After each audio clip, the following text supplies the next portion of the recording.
Hey guys, welcome. Today we are playing some Path of Exile. And today we proceed playing the Kinetic Fusilade build, but now with even more upgrades. Now I've been slacking a little bit with my King's Match progression. I didn't get a chance to play much today and yesterday evening since I've been working on the filter. So I'm excited to get back into the game. However, I did buy some upgrades over the past 2 hours. I've reworked the build. I've reskilled some things and found ways to make it more efficient and much more stronger, especially defensively. In terms of damage, it's more or less the same now. But despite losing nearly 1k ES, we are so much tankier. So, I just want to kick it off by farming some Ritual. And we're not just running Ritual, we are running Big Boy Ritual. Big Boy Ritual is usually one Ritual carob of selectiveness. What the hell? It's not even priced. I use this if I run into some stat requirements so that I can quickly replace some gear, because unfortunately my gear is actually creating its own issues. So for instance, if I would take off this armor, I can't put it back on because this armor itself gives dexterity. So it's nice to have an Instrumentus in the stash. Right. So I'm gonna take some vessels and some maps. These have been already pre-wrote yesterday.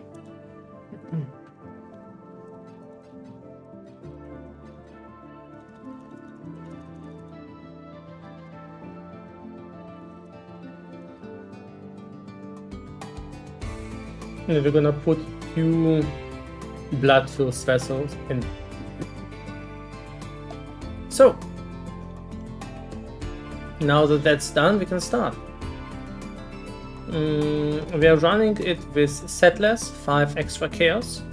This is a 78 quantity map. We can probably go higher, but this is usually enough. And we are fishing for real returns. So for big wins, we are fishing for divine orbs, enlightens, multi-divine items. Let's see how lucky we get today.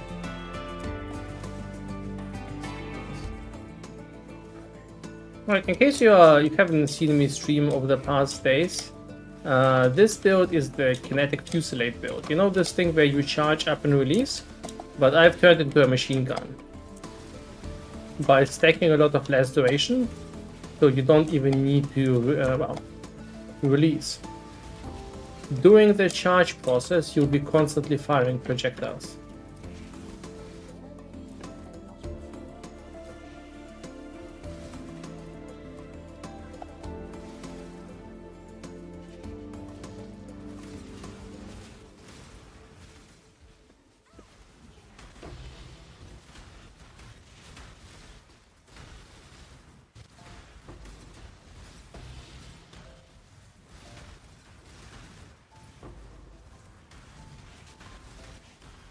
What my attack time and duration on the Kinetic Crusade right now.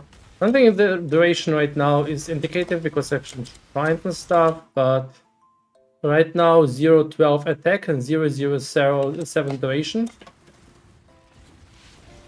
I've been watching it create some issues, but it seems to be working just fine.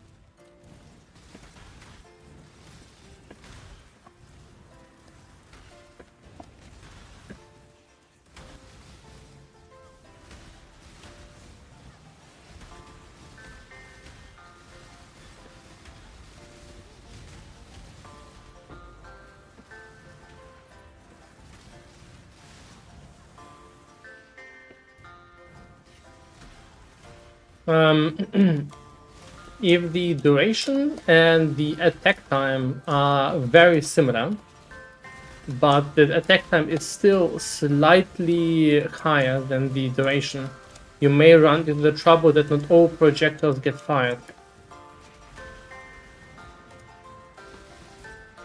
So you kind of hold onto multiple projectiles instead of firing all your projectiles at the same time. They will only fire them when you release. It seems that there's a minuscule delay between the projectile release, so you need to have a little bit lower duration than the attack time, not just exactly below that. Might be also due to some server timings. I'm actually not sure about that.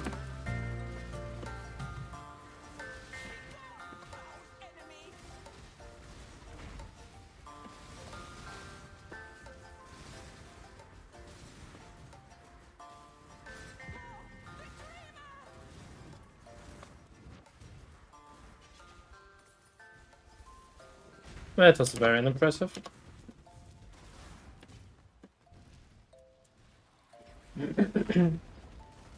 So I've done a lot of reworks to this build over the past days. It is now so much tankier than it was initially. We are now no longer pure CI. And that's not enough for this freaking Bismuth thing.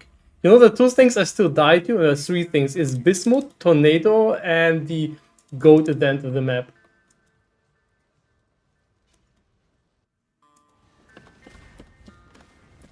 Great. Great demonstration, perfect timing, well done me. When I'm ready and not before.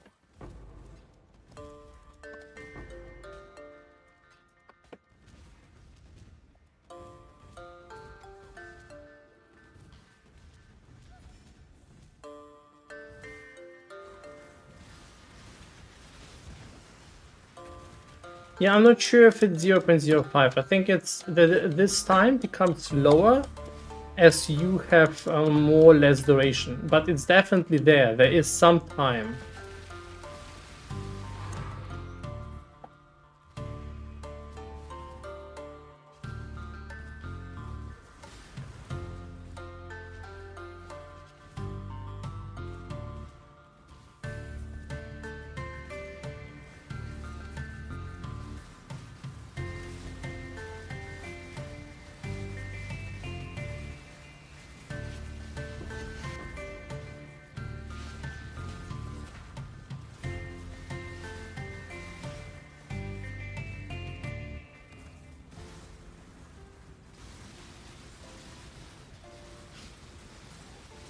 How much difference in timing would you say feel good?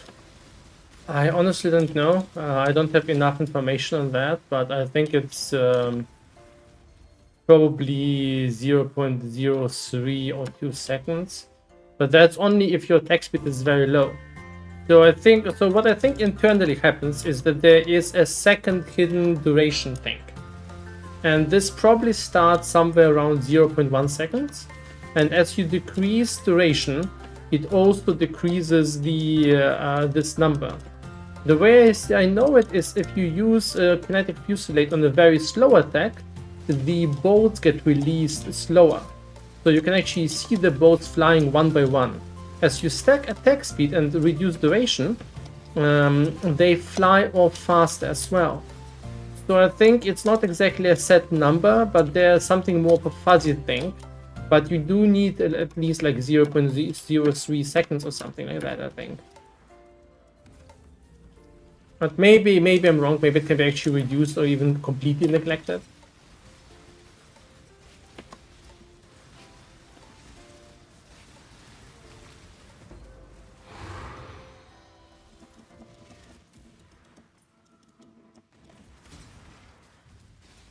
Alright, it's ritual time.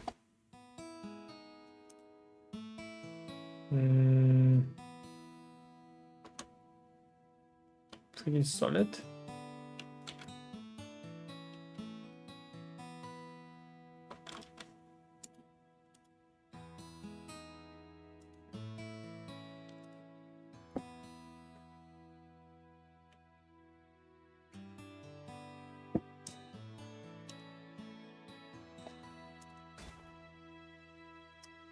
Let's see if we get something.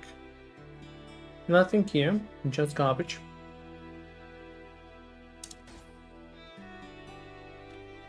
I'm gonna take the 5 Chaos Orbs. It's a small win, but gonna grab that as well. Not much. but I do need to amortize the losses we take by... Maybe this? Yeah, I think this will sell.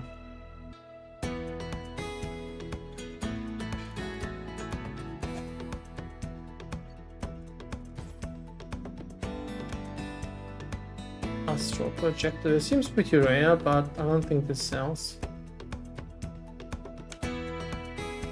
Unfortunately, in this league, many items are just not worth anything in the ritual, because the printing power is so powerful. Fractured items are just not selling. Let's grab that. What's actually the price on these? I mean, I think I'm gonna just buy this.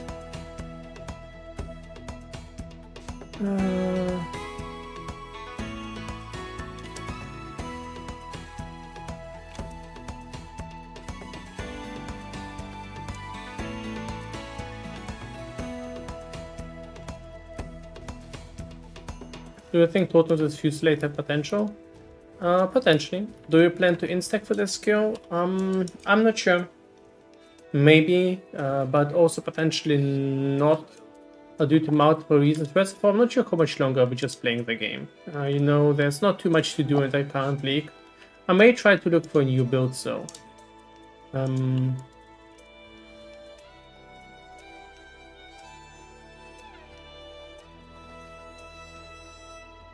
If Fusilade can be instacked, but I would think I would try out something else afterwards, if I'm gonna play more. And unfortunately we do need to get some money back, because I am not all that. I need abundance.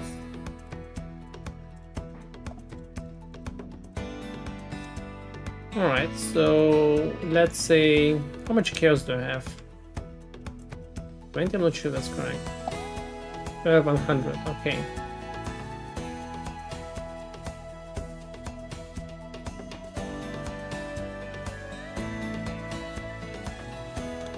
Let's try buying up at this ratio. And then I'm just gonna buy...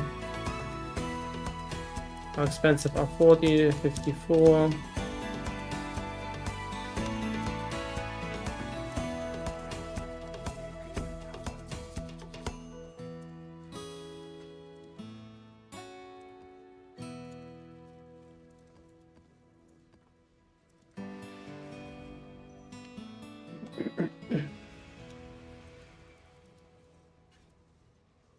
I think you can play a Fusilade on totems. The general, well, actually maybe not, because if you play a Fusilade, you usually need to play reduced duration, and reduced duration will probably also apply to your totems, unless I'm wrong. And that will just be bad, right? So no, probably not. Oh, a special ritual, finally! We haven't seen, like found 15 maps and didn't see one. Maybe today is a luckier day than yesterday.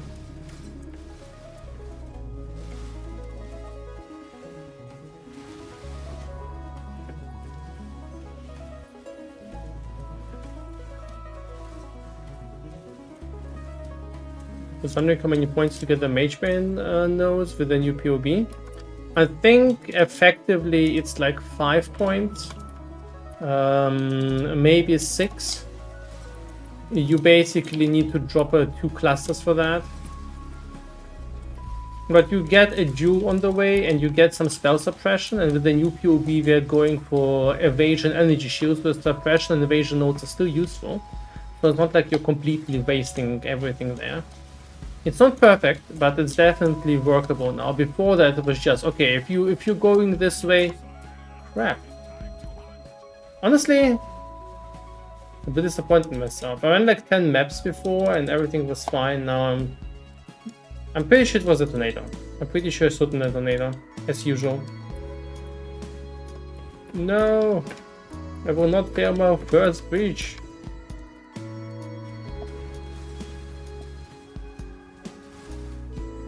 Captain, thank you so much for the sub, much appreciated. There's the guy is there, the man. Brun. Let's not thank him. These tornadoes are insane.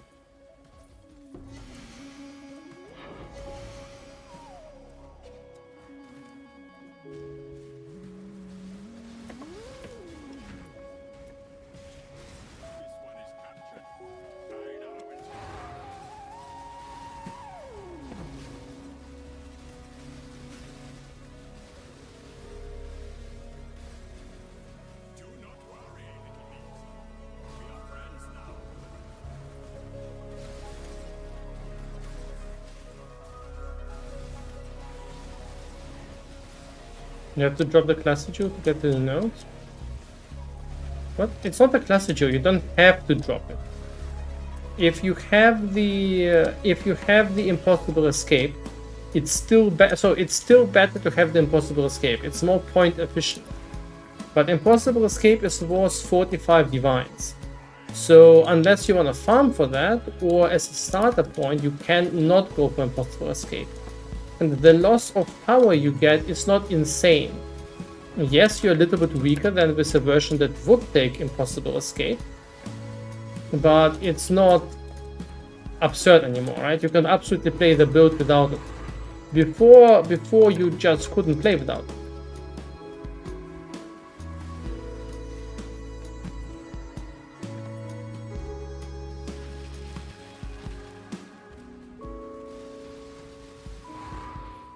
Look, okay, take a look.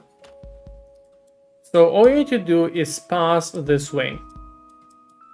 You save 1-2 points because you don't need the jewel, right? You could put it here. I mean, right now it's there, but you could save those 2 points here. So you have -2 +2 points.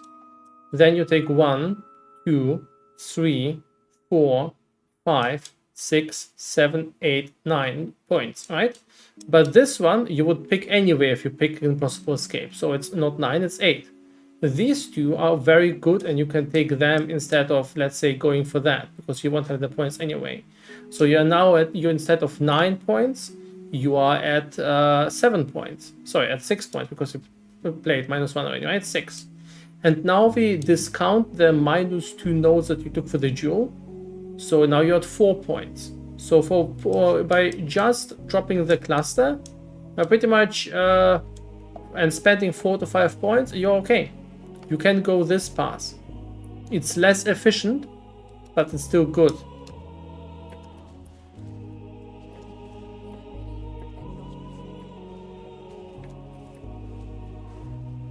Previously, the tree was fairly far away, and it was just not efficient there, because the spell suppression you would get wasn't good, right? So we are basically, the traversal now is half as cheap as before.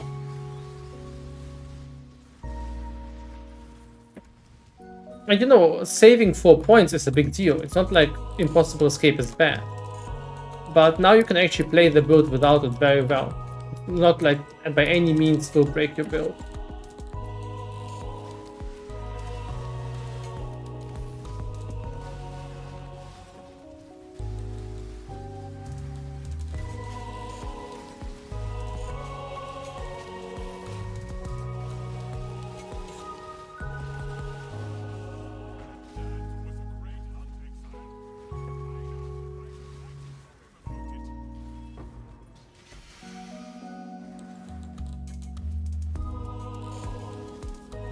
Come on.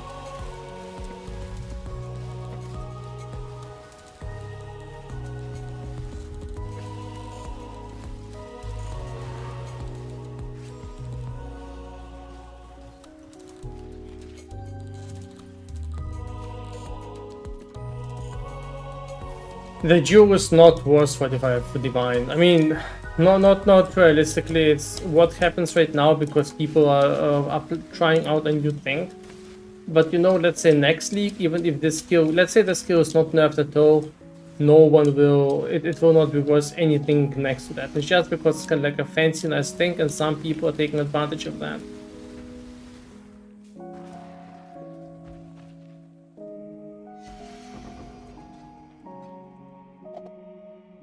It's a unique one. Haven't seen one of these in a while. I mean, it's a pretty mediocre roomie.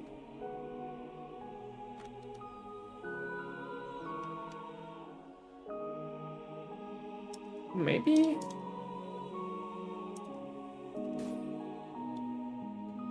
So much stuff.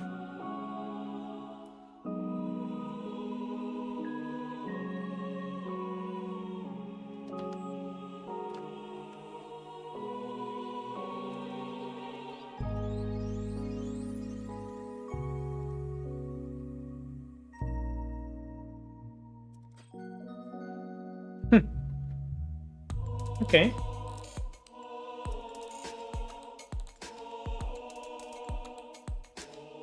I mean...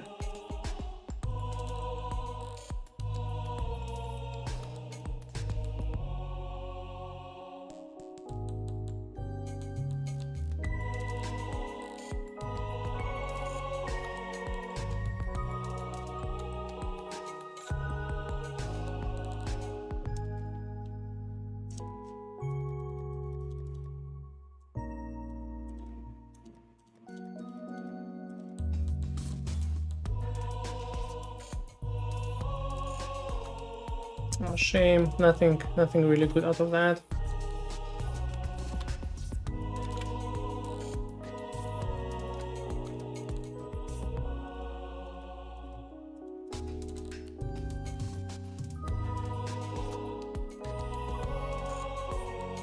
That's a shame. This map was a pure loss. We didn't get any money out of this. This is an expensive run to make. Every map costs like 40-ish, 45-ish chaos. In here we made at best, we made a loss, right? Absolutely, just a total loss. Maybe we made like 20 back. Because all of the items is like roomies and stuff and bubblegum. Some maps are like that.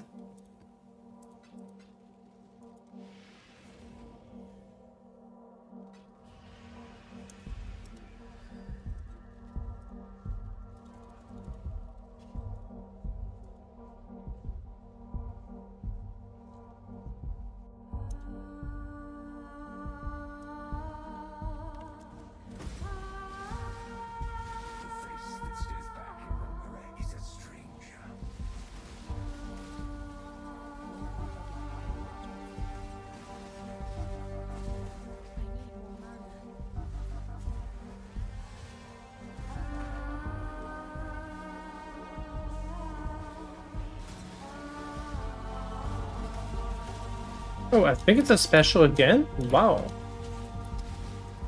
Well, I'm not sure. Maybe it's... No, it's fluctuant. I think it's just a normal one. Bad.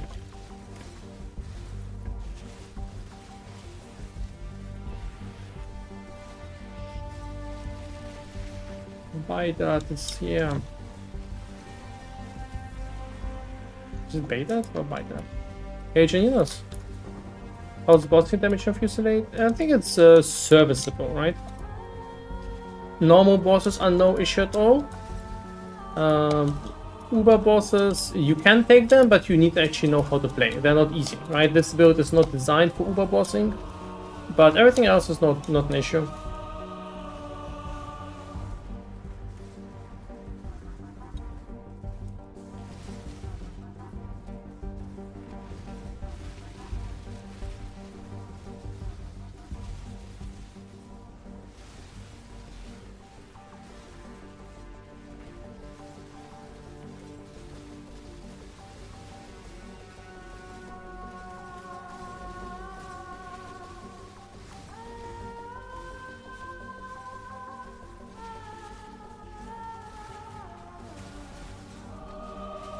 No, we need gold.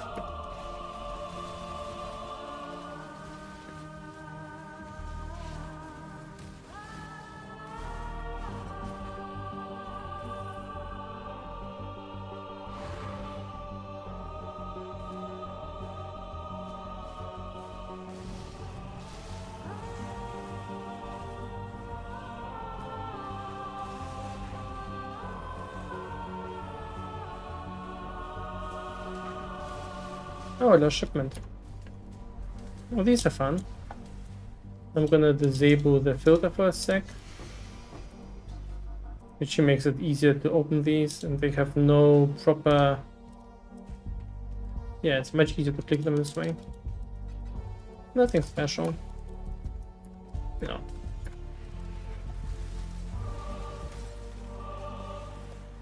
Taking that regardless. No.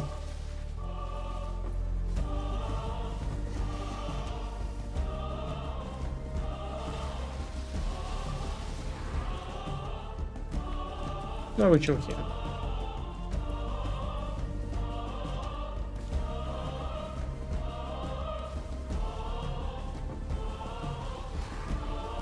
Yeah, it's a totally normal ritual.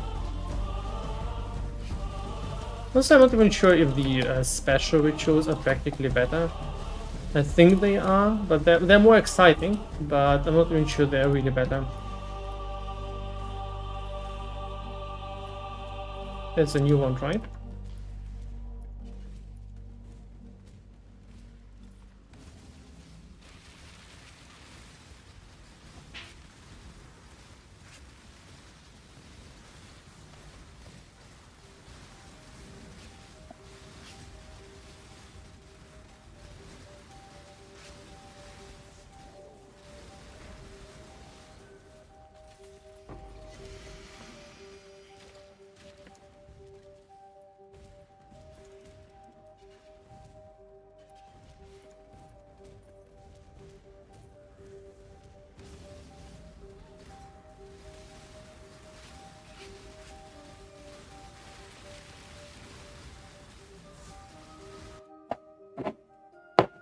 One sec.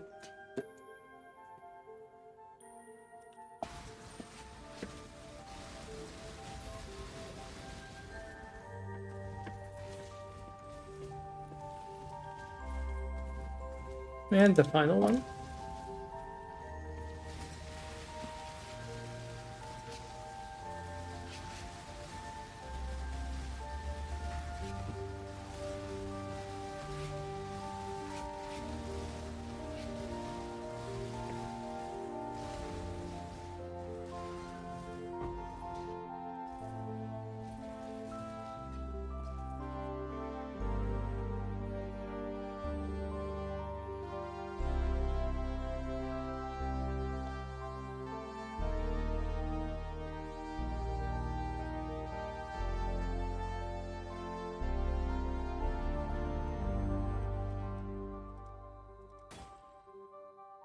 Oh, hand of Risha. Pretty rare. Herald of Risha.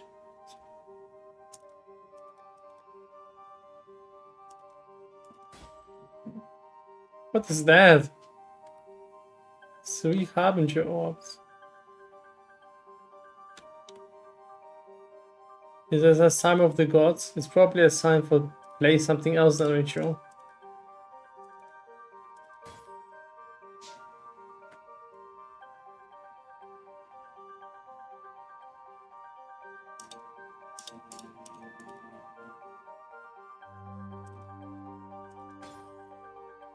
Okay, that was good.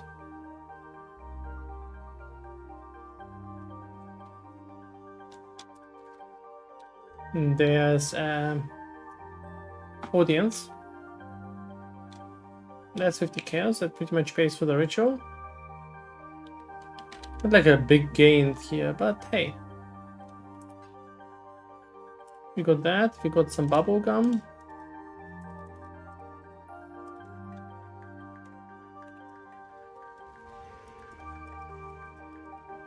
Is ritual lucrative? I don't think so. So, at least from my experience right now, it wasn't too lucrative this league. Last league, it was much better. I mean, I did get some good drops out of that, but you know, in terms of pure efficiency, it just isn't there anymore, I think.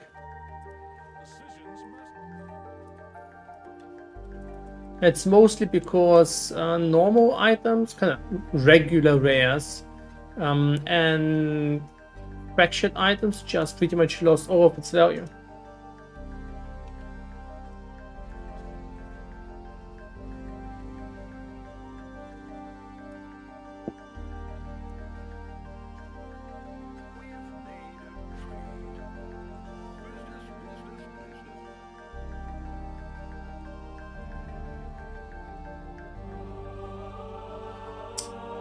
I think we need to buy more. We need to split a divine. Wait, it's going up again. What the hell?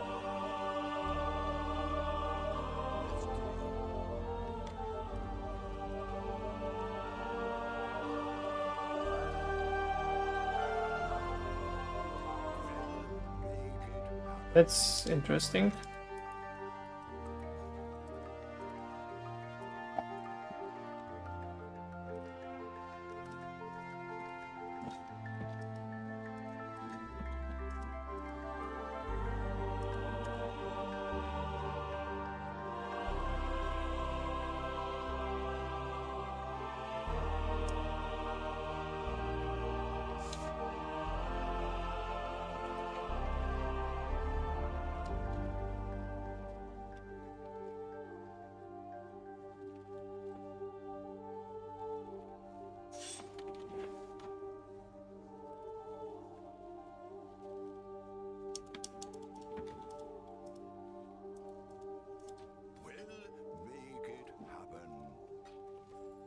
Well,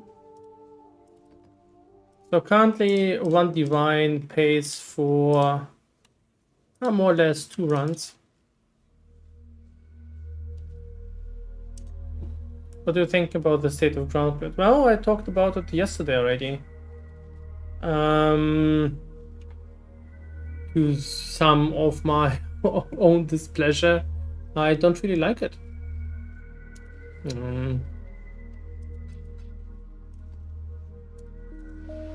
I feel like I actually kind of, I like I don't like a lot of things that can't are going on in the game when it comes to the acquisition of loot.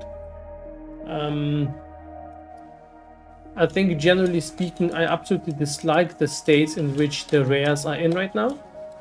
So rare items in right now, basically your chances of finding a good rare item at this point is pretty much 0. Maybe day 1 you can find something, day 2, but afterwards everything is just, usually it was kind of like that since a while, but you could still find something. It wasn't like completely hopeless. Now we're at the point I think it's completely hopeless, and there are mechanics like shipping and the keeper's tree that are basically spitting out some of the best gear you can get in the game, that in my opinion are providing the stuff a little bit too easy. Now I know this is a bit of a controversial problem. I know fixing ground loot doesn't just mean nerfing other things. Calling for a nerf is always a bit of a weird thing, but a game is ultimately, in my opinion, at least RPGs, quite a bit about the progression. And basically, if you enter the end game and for 10 chaos you can afford items that are nearly perfect, or at least very, very, very good, to me it feels anticlimactic. And one half of that is that progression is weird. The other half of it is not even half, 1/3 of the progression is weird. The other third is it feels awkward that you actually need these items in the end game at this point to perform well. At the same time, you can't actually find anything better or competitive with these items anymore. This got to the point that pretty much most fractured items are worth nothing.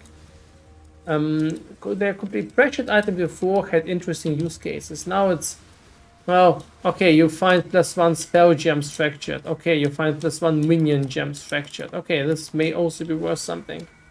You find 35% movement speed fractured, but you're kind of to the point that it's maybe 1% of what was useful before. Maybe. And the same rares are kind of at the point that right now unveiling a rare that has it's like astronomically less chances of finding something useful compared to the, let's say, shipping or the keeper stream. And I realized, I actually, when I said that on Twitter, and I mean, it's my own fault for saying it on Twitter, right? A lot of people got mad because the sentiment was, this is just a statement from a 0.1% player who, and how dare you, finally the players who don't play enough or don't have enough time to play get to get a simple system. And I get that sentiment as well. It's not like they're wrong, but I think those are different problems. I think the fact that casual players can't have a good time in the end game and need to kind of concern themselves with obscure crafting systems in order to even start playing in the end game properly, I think that's a different problem. But it shouldn't be solved by basically handing out the best loot. I don't think the best loot should be handed out. This is kind of like my main point there. I think the best loot should be kind of conquered or crafted or rarely found. And I think if you're a casual player, nowadays in PoE it should be much easier to access good items. Like when it comes to 6 links, I think it should really be handed out. Maybe even just dump the whole 6 link mechanic, just give those to the players, make them accessible really, really easily. But, you know, giving someone, let's say, T1 energy shield, T1 hybrid energy shield, T3 flat energy shield base, it is like 70 to 80% of the absolute best base you can make. Right? Sure, and there are some synthesized exceptions, of course, but I think a lot of people also kind of misunderstand the different skill levels in PoE. And it always comes off when people are talking that, oh, now the 0.1% or the 1% can benefit hugely. It's not the case. You know, the people who get to craft, you know, like mirror tier synthesis items, this is not 1%. This is 0.0001% or something like that. It's very, very few people who engage in that stuff. And these mechanics like fractured items and identifying good items and finding solid items on the ground, they're actually used by, I don't know, 5% of the players, or maybe more. PoE has a very established veteran-like community of players who play the game since years, you know? And I in that, I don't know, you know, maybe I'm just completely wrong about that. I honestly don't know what to think about that. It's not like I have the answers or I can think for the other players. At the same time, I think other opinions and play styles are totally valid. So maybe the community overwhelmingly really wants things to be this kind of hand-outy. It just doesn't feel like the PoE I'm used to, you know? I'm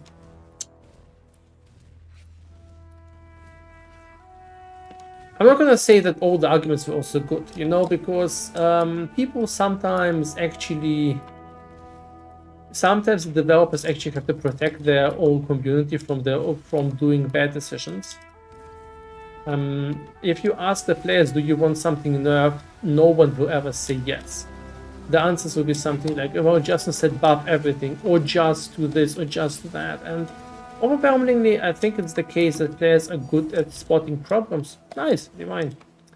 Players are overwhelmingly good at spotting problems, but not necessarily good at knowing how to fix them. I think sometimes the solutions they have in mind, and maybe my opinion here is also completely wrong, I'm not denying that. I think quite often the solution players have in mind are not actually good solutions for the state of the game. And I don't know, I personally believe that the state of ground loot and the state of rares in general is in a complete mess. Yeah, that is basically it. Oh, a perfect Hydra. Just 10 chaos? Okay, well. 10 chaos is still 10 chaos, we're gonna take that. I honestly expect to be way more expensive. That's pretty rare.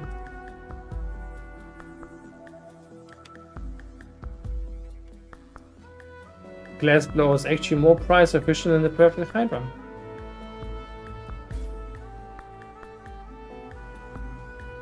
Tier 5 map?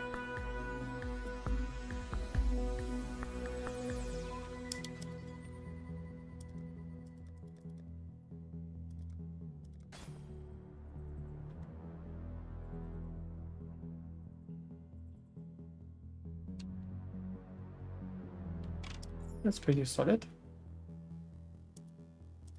But I'm not sure if there's any worse. The market.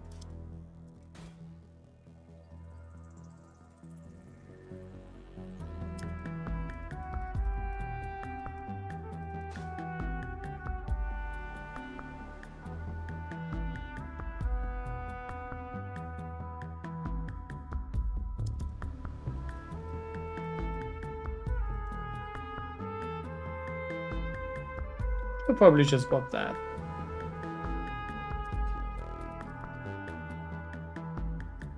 I can't call this map profitable because of ritual, but we got the divine, so eh.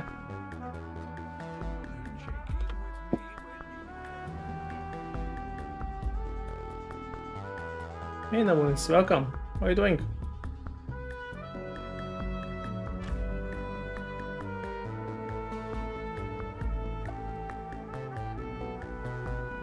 Actually, let me quickly do a POB without the Jew, just so that people stop asking.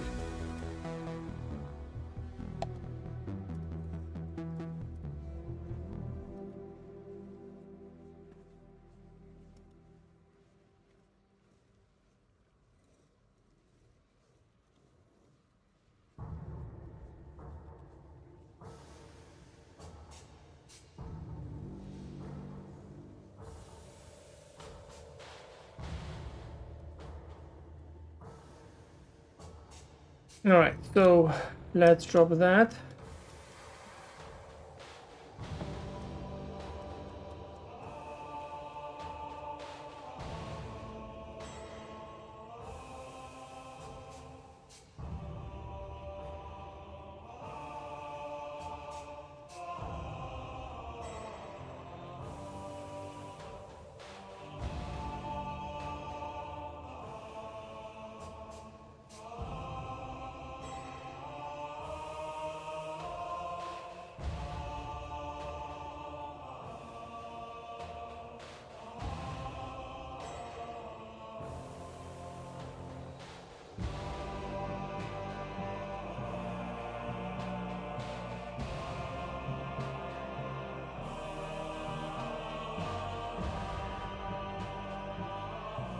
Wait, something is off.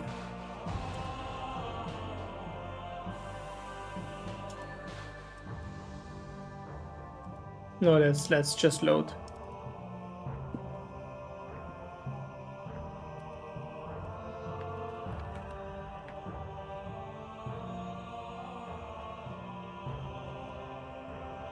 I messed up.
Wait, why is...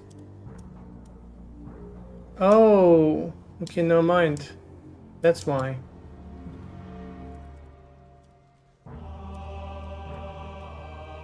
It's the wrong jewel.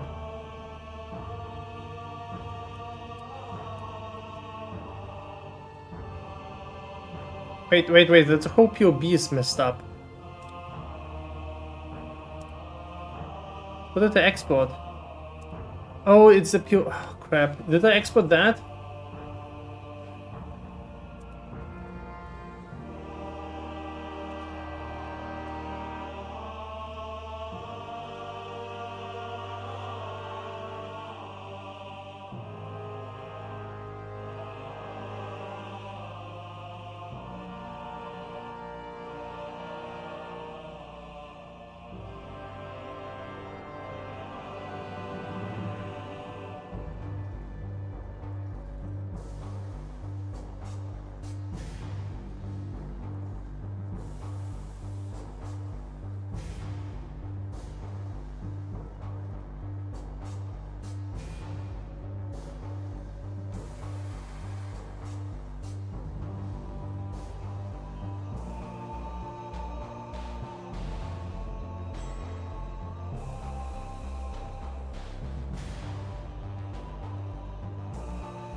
Actually, this may be still better. Like that.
Thank you so much for the sub, much appreciated. Build, let's change the command. Commands, edit. Wait, do I just paste it here first? Commands, edit, build. That thing.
Yeah. Because previously spell suppression was pointless for us, and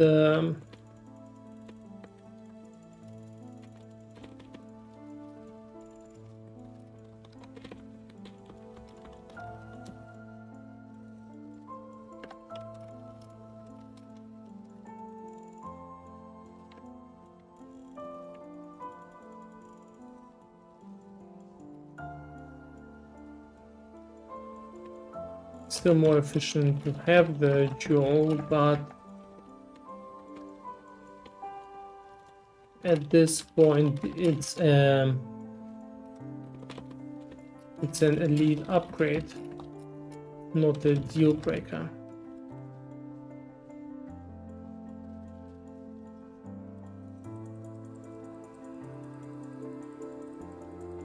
Now passing through the suppression nodes.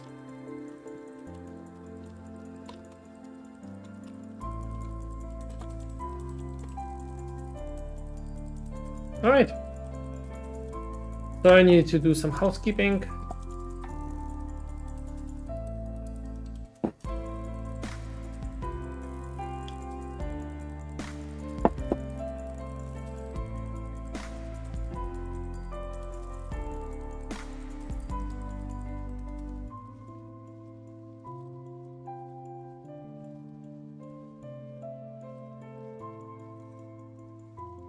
Right, where was I? What did I sell? This didn't sell. Jesus Christ, what did I sell?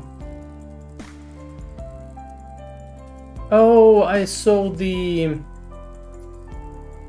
Vine of the Prophet thing. And then Lightens also sold.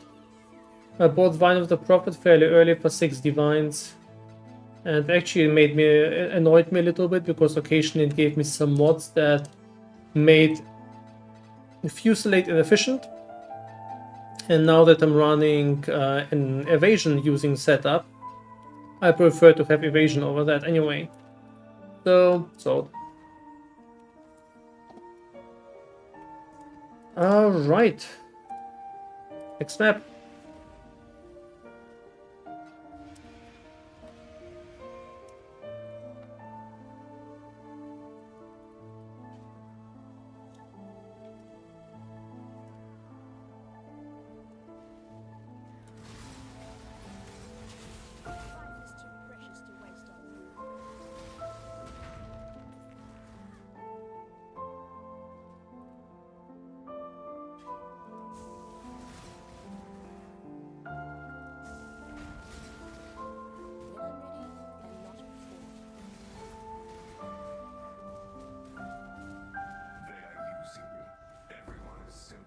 I am by 100% spell suppression cap.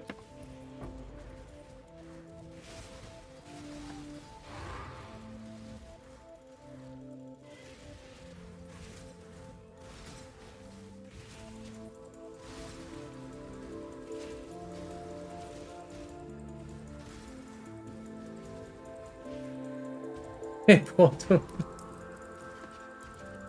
No, no, no.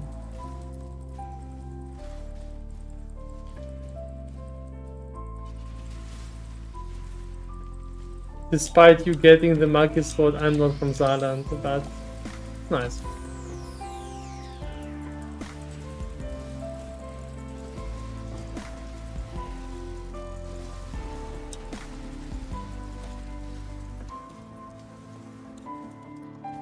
So about spell suppression, the way I kept spell suppression is shield has 10. Completely pointless chaos resistance that is slammed there. Then armor has 17, it's T2. The 10 on the shield can be crafted, we are still using a pure energy shield armor. A Watcher's Eye with spell suppression gives you, I think, 14 when running Grace. These are pretty cheap. It probably won't be cheap forever if people will start buying them, but right now it costs 30 chaos right now. Oh god, people will now price fix that. But that's okay, you can still get it without. That's right.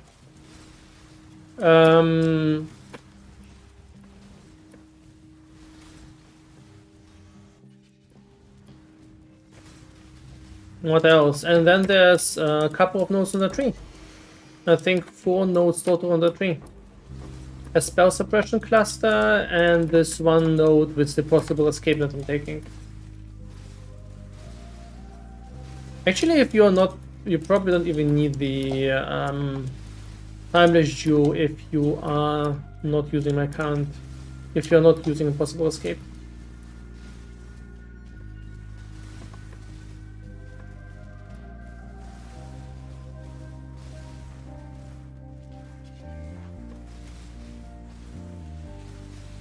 Is there a specific reason for the ballista totem setup? Honestly, not really, not at this point. I barely use them.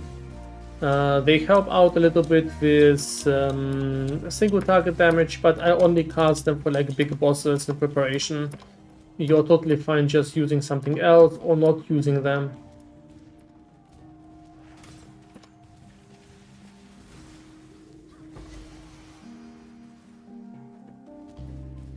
When I'm ready and not before.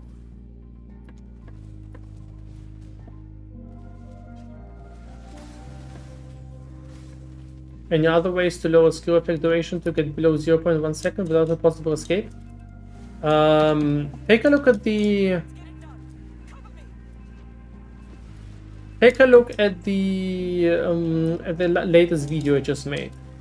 I've posted it a couple of minutes ago. This is the way you can do it without a possible escape. This way you pass there.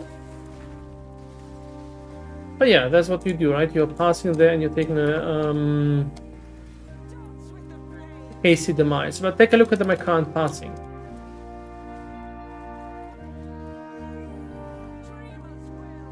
But honestly, getting below 0.1, well, you should be getting there, right? Oh, your setup is the same as mine. It's exactly what I do.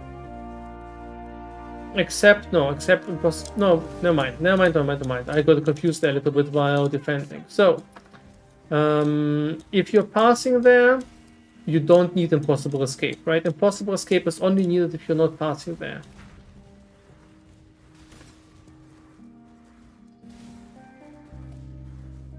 There's also just the factor of consider that, I mean, you probably want to have all the attack speed, but it's not worth going completely overboard on attack speed.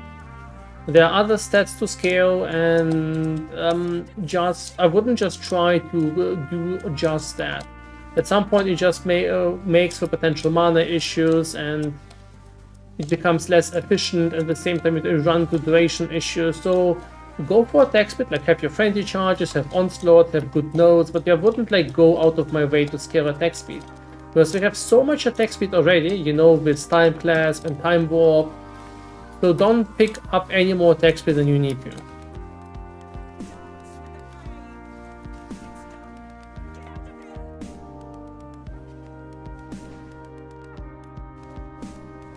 Yeah, many of them have, but I actually tried to avoid even some of that.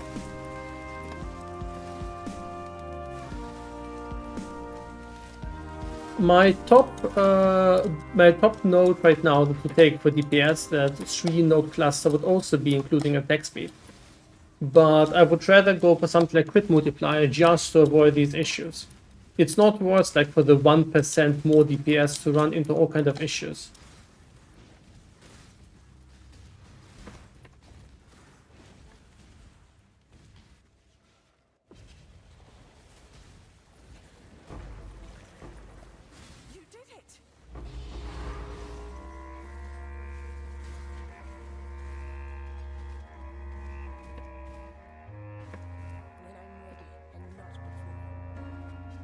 Oh, we should. I'm nearly full. Wait, am I full? Nearly full.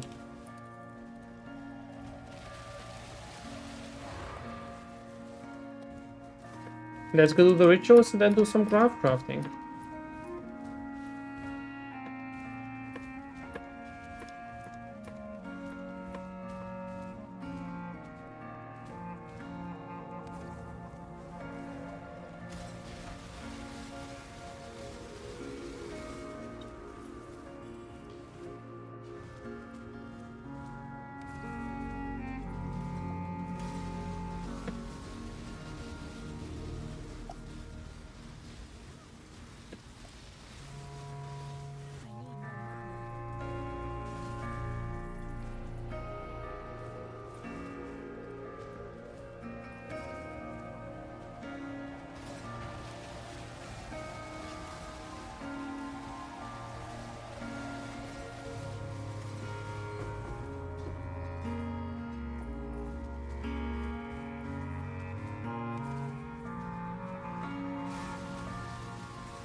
Right, so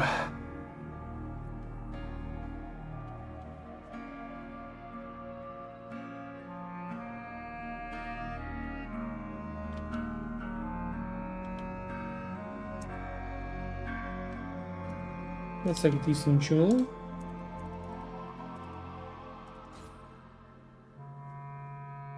Lightning damage. I don't think that's an expensive one. That got free.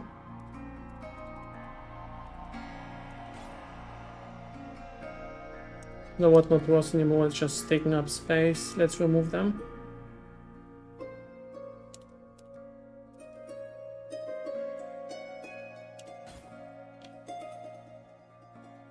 Quality of intelligence gems.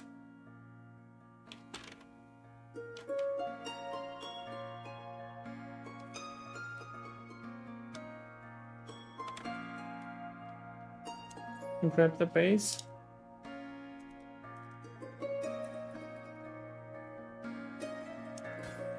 And last one. Portal.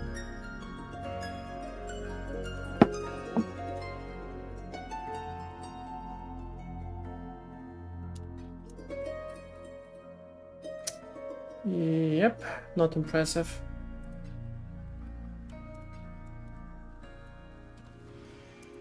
But we got some alright-ish items from that will probably sell for like 10 to 20 chaos. But that wasn't great by any means.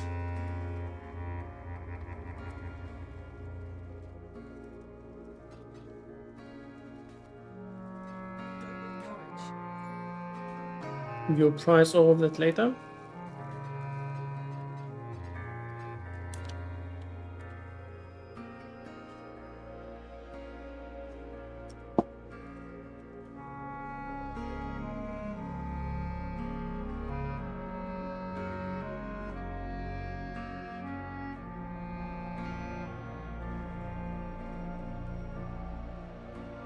Greetings. But let's I've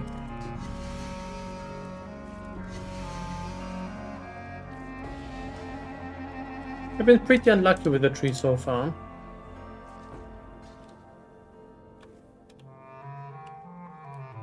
This seems to remain similar. I don't think the Pandemonius is worth anything, but you can check it out. Oh wait, it is actually. Okay, there's a bit. Okay, fine. Nature Velroll Pandemonius does sell for a couple of chaos.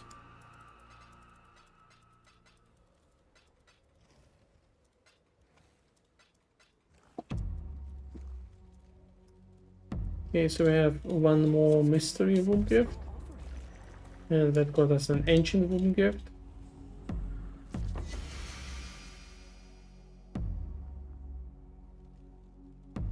You're welcome, Psycho. 500% Warcry recovery rate. That's kind of very awesome.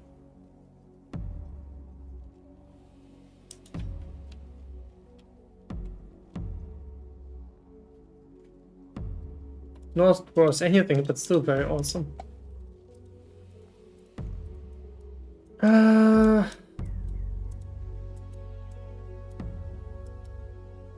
Don't want to try to craft some gear.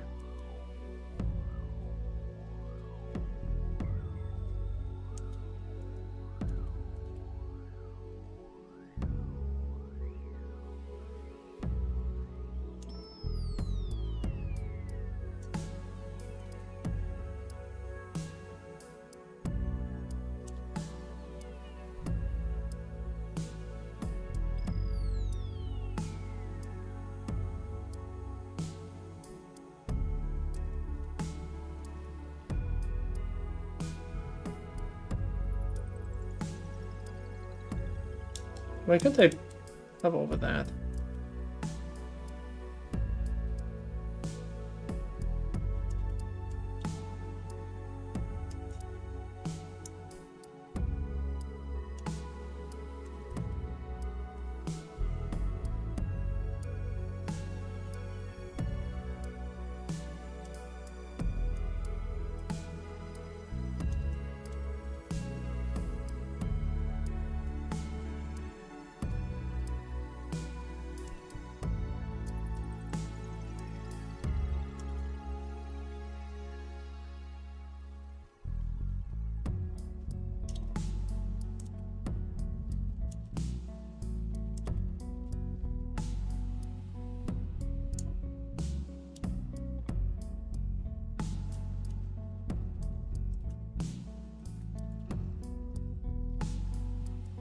I mean, that doesn't hurt.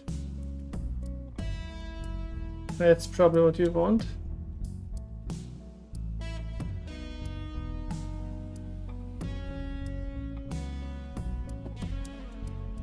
Nothing else.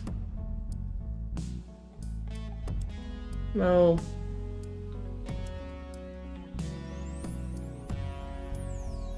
Let's give it a try. Wait, shields. There we go. Okay.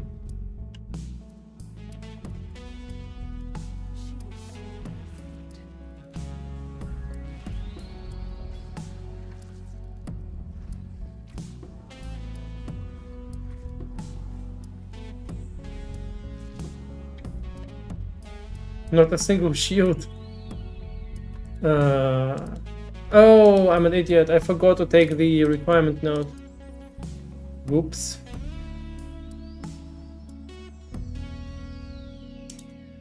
Actually, I'm an even bigger idiot. I totally messed it up. Forgot about these.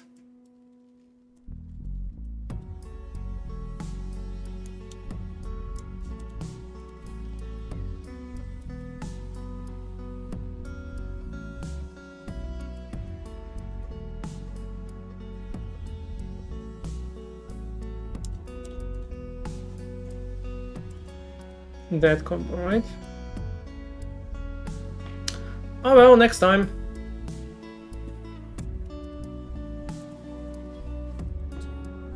Was wondering how you would go about crafting the wand.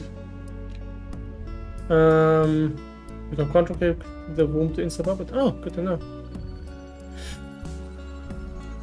Well, honestly, I bought this one.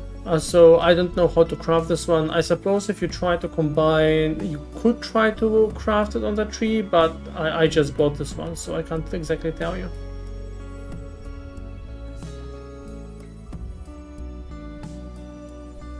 Yeah, we need to do it again. I completely messed up this crafting process. Everything I've done was just completely pointless. Entirely and completely pointless.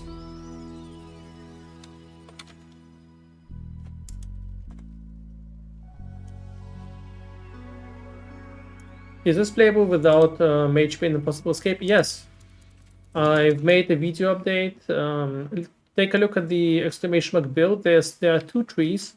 One with Impossible Escape, one without.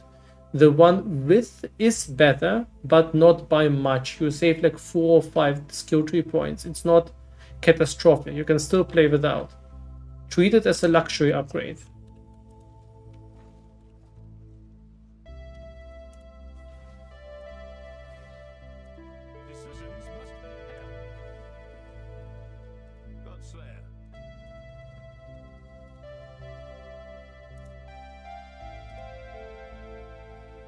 Oh, I keep misclicking. Too many NPCs.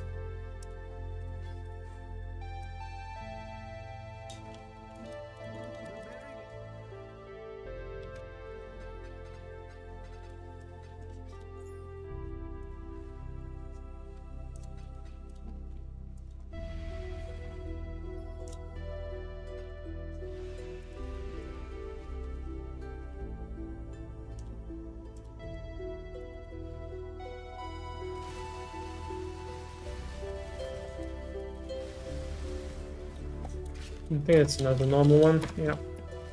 So 3 rituals at least here. I have the feeling ritual was stealth nerfed. Kinda, there have been some changes to make it less likely to spawn at the boss. There were some changes to make, yeah, that's basically it. Or maybe it was Glacier that got stealth nerfed, I don't know. All 4 rituals are here, that never happened before, that's completely new. Maybe they actually wrote that, I don't know.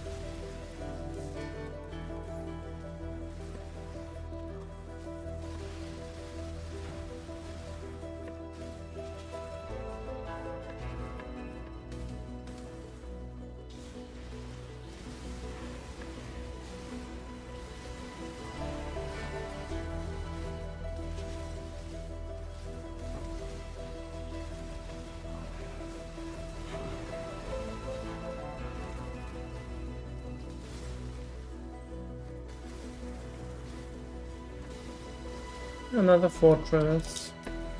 Okay, let's first finish the boss and then go back to the fortress. I don't mind doing these. They provide a lot of grab blood. I actually like them.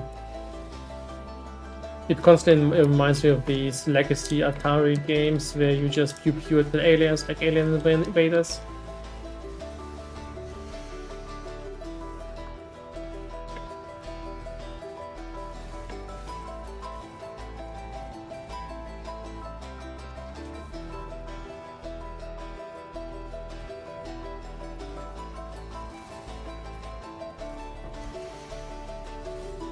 The zoomies.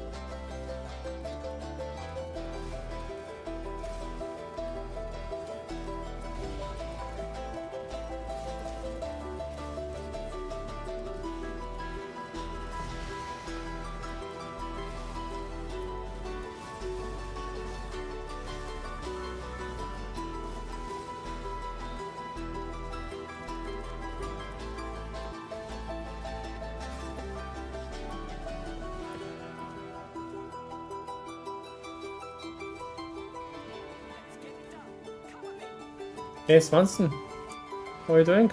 Welcome.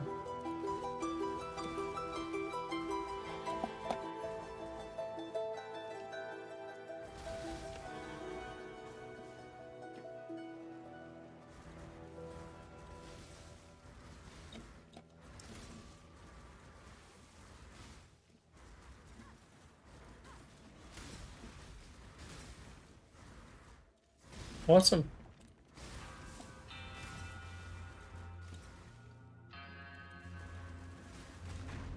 I've put out an update video for the build, by the way.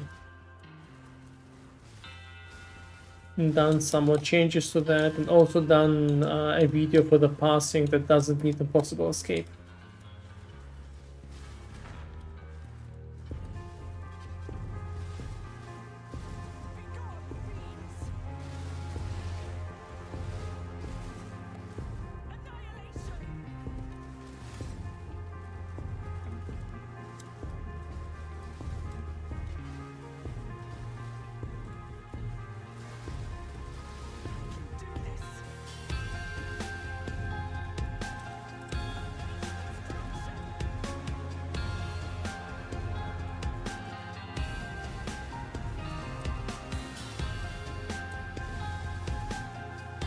Well, you know, the mirror plant does sound good.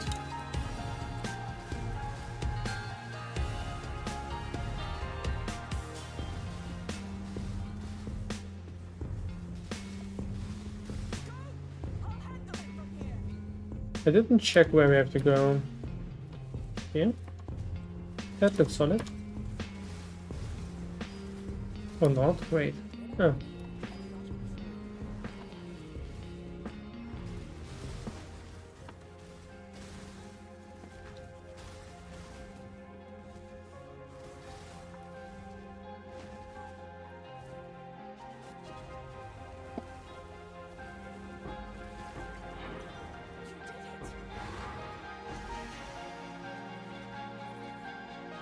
Oh, I forgot to switch to...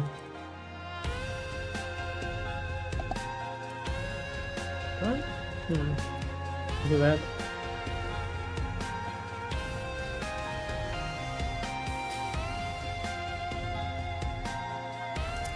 Yeah...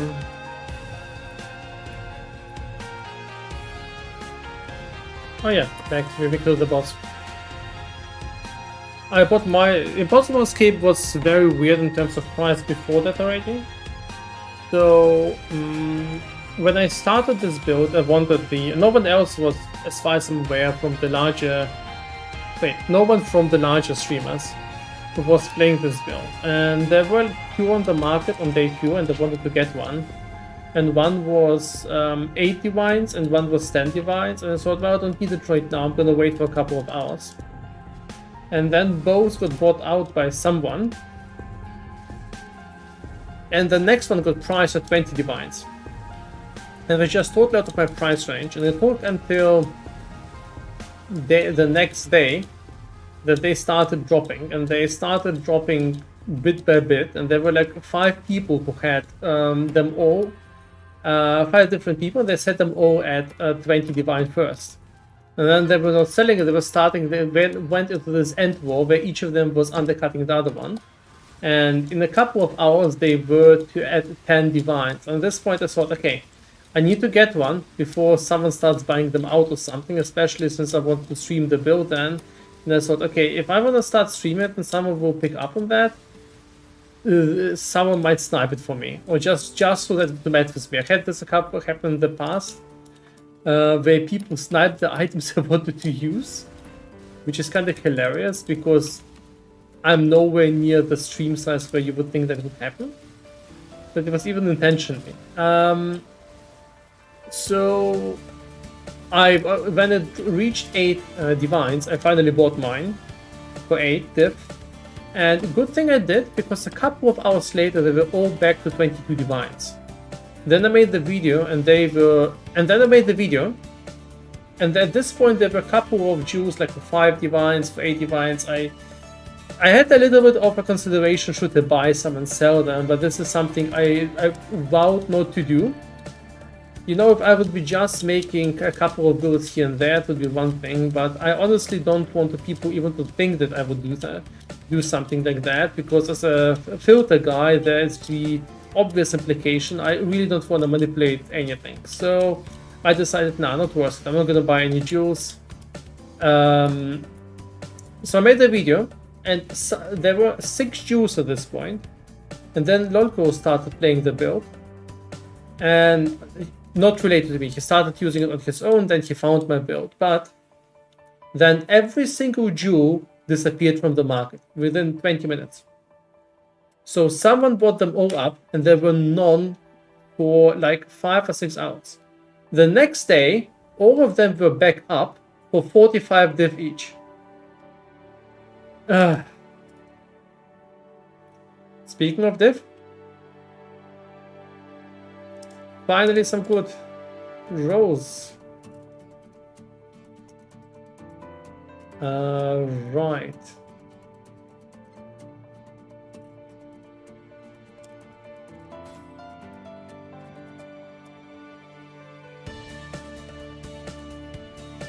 I'm glad I decided not to do any sort of shenanigans with this stuff.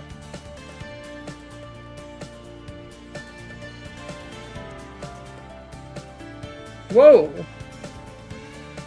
This ritual, guys. We finally found the promised ritual. The one that will give us good loot. Is the dry streak over?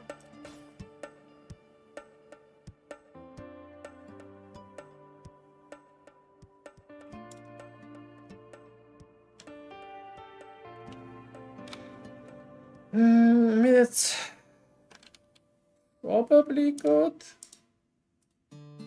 but I don't think it has any value anymore, because this doesn't either. No, it's okay.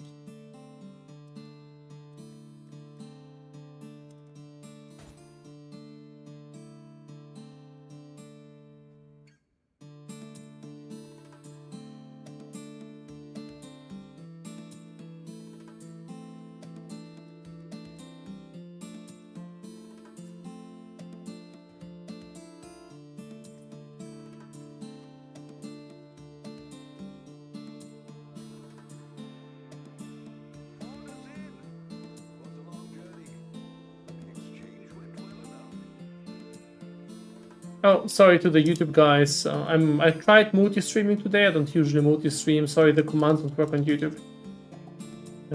I need to look how to add Nightbot to YouTube, but for some reason he didn't want to work.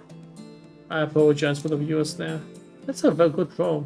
You're better than mine.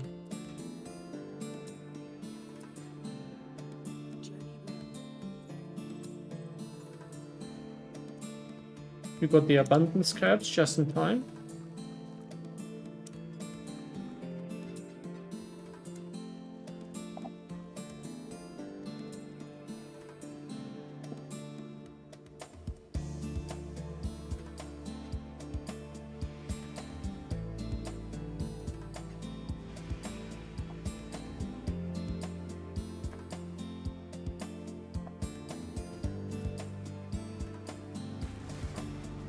For me, ritual farming is one of those super chill and satisfying contents. It kind of irks exactly the school loot machine that I like. I love having the prospects of finding really cool loot and having also some choices there.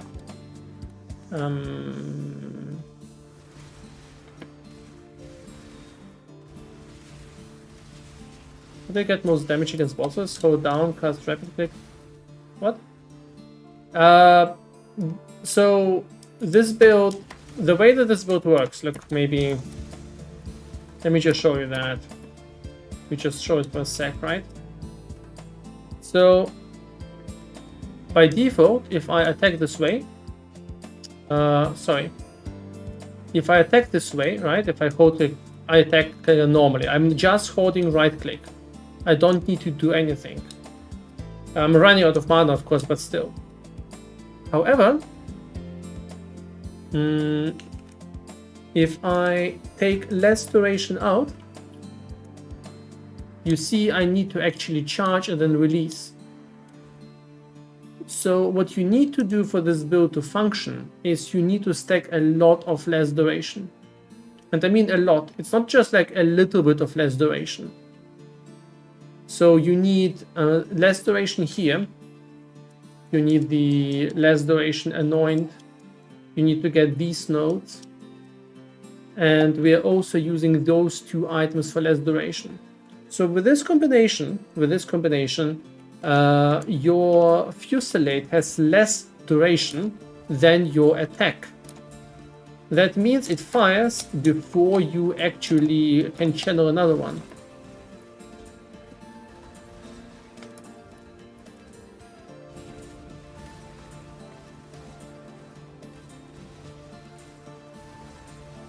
You don't need to unveil items anymore. You get all of your crafts from just progressing through maps.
That's slightly dangerous.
Okay, one last ritual.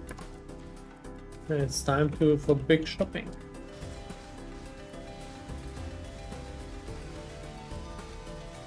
Now the entry fee for this lottery is around-ish 40-45 chaos, maybe even 50 sometimes.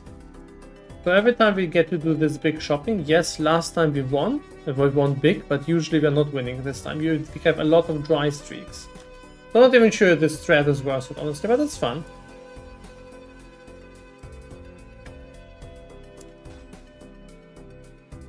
But there's a lot of chances for very, very big wins that you can only get from this and a few other content types.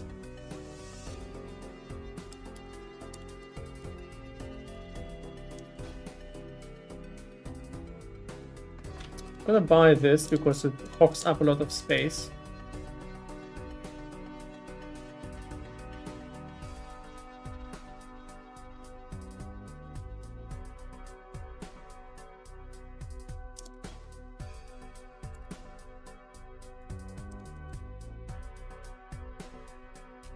Damage, crit multiplier, damage, poison duration. Maybe. For instance, this time around you see there's just not really much going on here.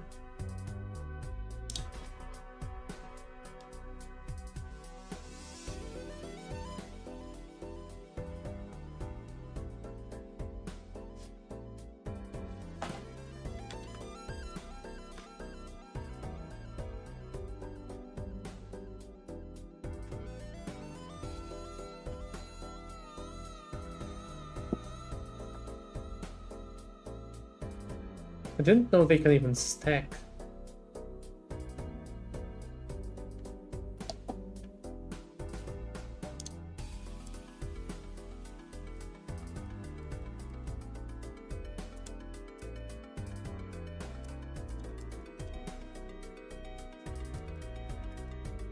Okay, so this time around we made 10 chaos, we bought some things out, basically just loss, right?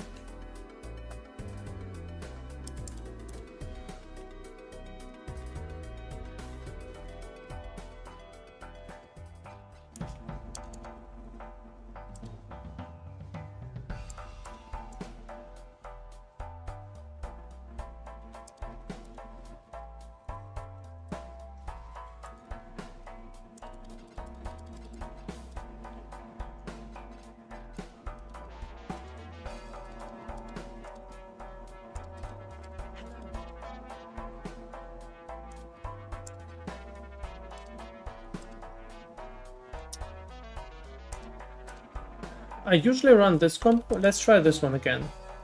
With this combo we have 50% less loot, but the loot should be worth a little bit more. Let's see if we can get to feel that.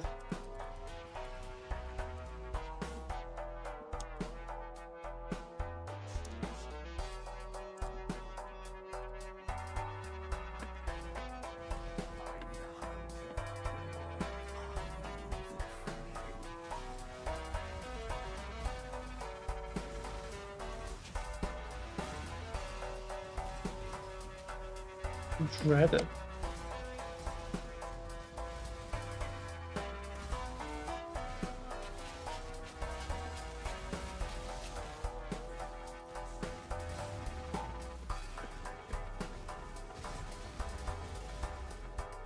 Where your friend is coming from? There I have the mark node on the right part of the tree. And the mark mastery can grant you frenzy charges.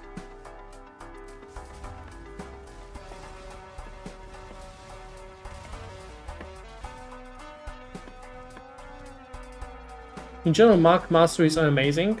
You know, I would definitely like to have more mark masteries. There's other ones like mark targets can't critically hit you. It just is absolutely absurd how good it is.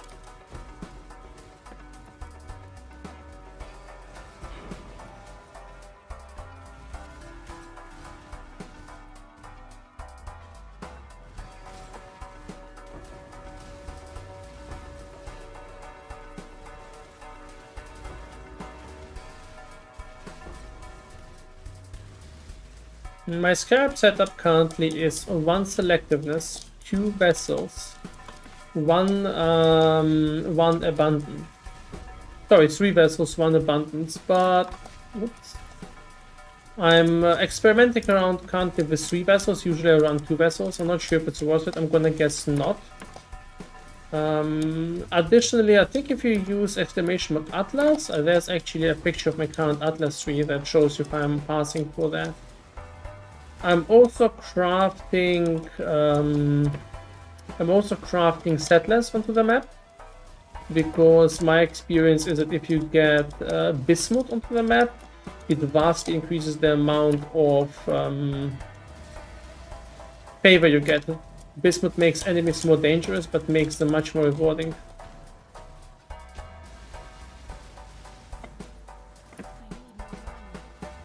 I do not promise you great profits, so the current economy, fractured items are worth barely anything. Good trares, well, it's very hard to produce a rare that is better than what you get from a tree, right? So I don't think this is a high gain strat, but it is fun. It's something I personally enjoy. You can still get some nice jackpot items and more divines and stuff like that, right?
More alien defenders.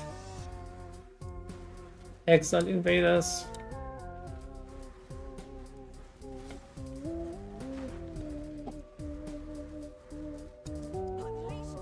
I'm gonna put the cat in the meantime.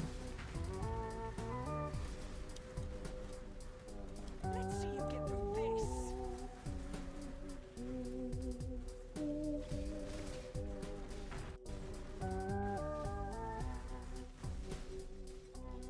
I'm reading the YouTube comments at the same time, checking if the guide, there's any questions for the guide.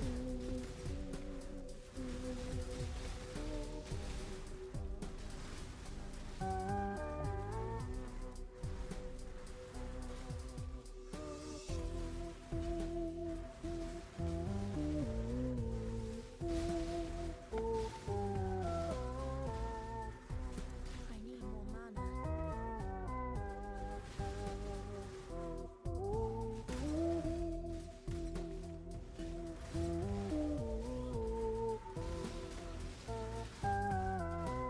Right, what's pass out here?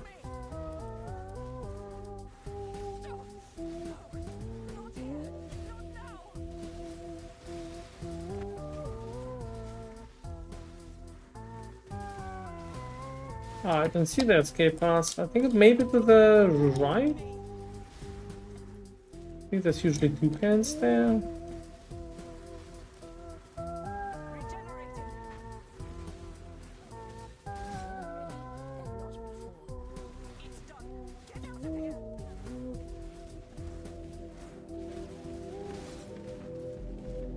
Or maybe top right. There.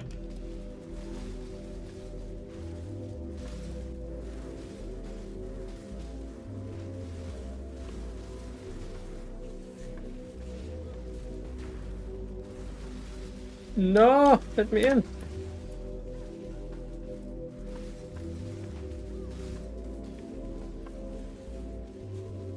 No, you missed all of the obvious boxes.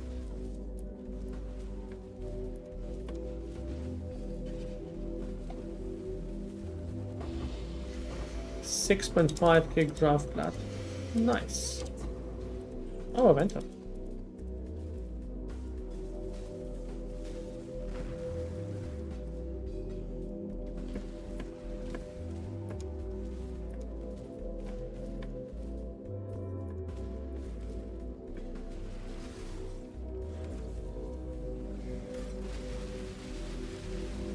Oops, clumsy.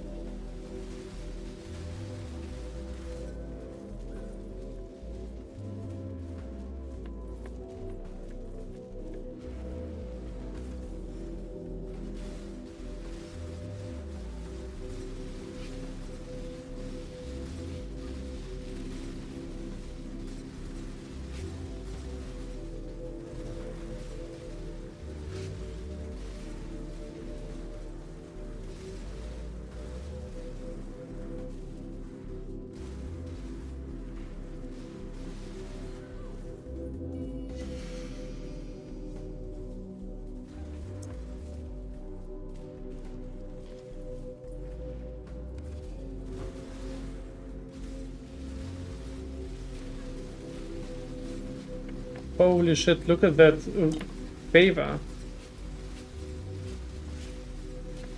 What a freaking juicy map.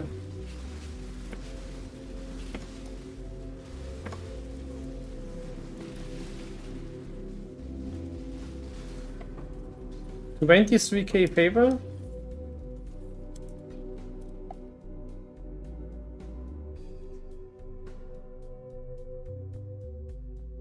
Wow. Unfortunately, that didn't reflect itself onto the rewards.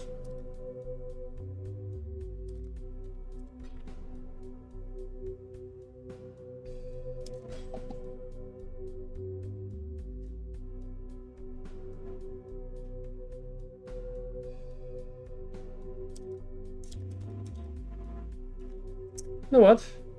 I'm gonna buy them so that we have more spots to roll. Maybe, I'm not sure how it influences it. Maybe it doesn't, but I do want to buy this out. Let's go. And we have only 2 more rerolls, so I'm gonna buy that as well.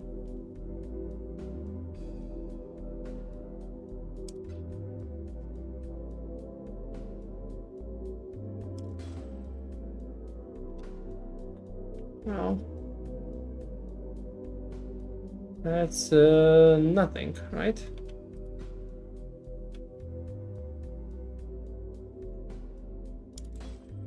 Oh, that's nice. Got the divine. Chaos level spells, expedition of harvest.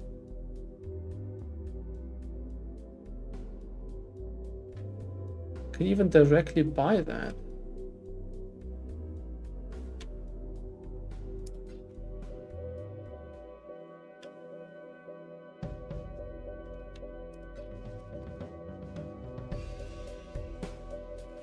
Okay.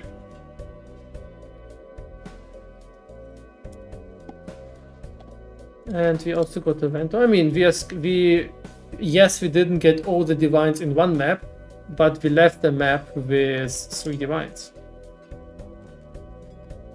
I'm taking that. Also, I want to see if my current crafting recipe works well in the monastery. I'm trying to craft some air shields.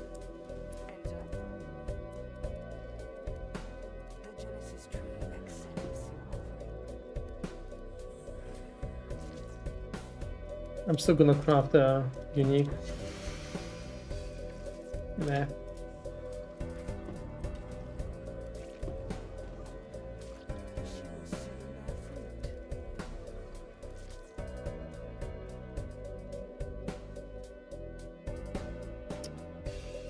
Nothing gets even close.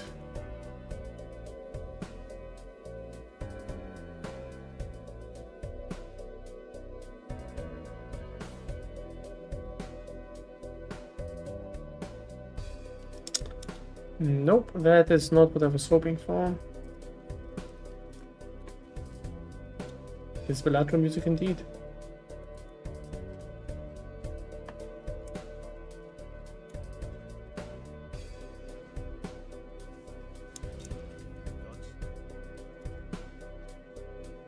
I have to kill Alicia, right? Does it matter what level for that tome? Or do I have to do Uberlab first? I don't know about Uberlab first, but you need to do the Lucia in at least item level 80 tome. So you kinda need to kill her second phase.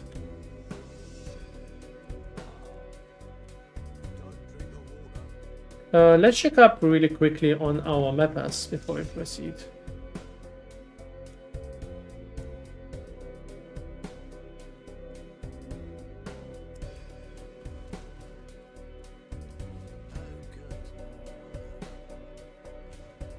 Not there. Okay. Mappers have been decently lucky for me this league, so let's see what they brought us this time.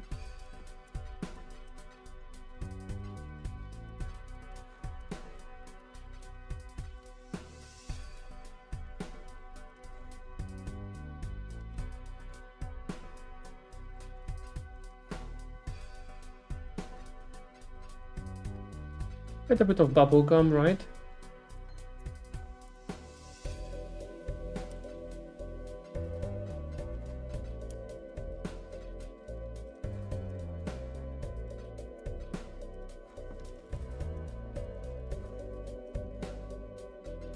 Then we have these guys.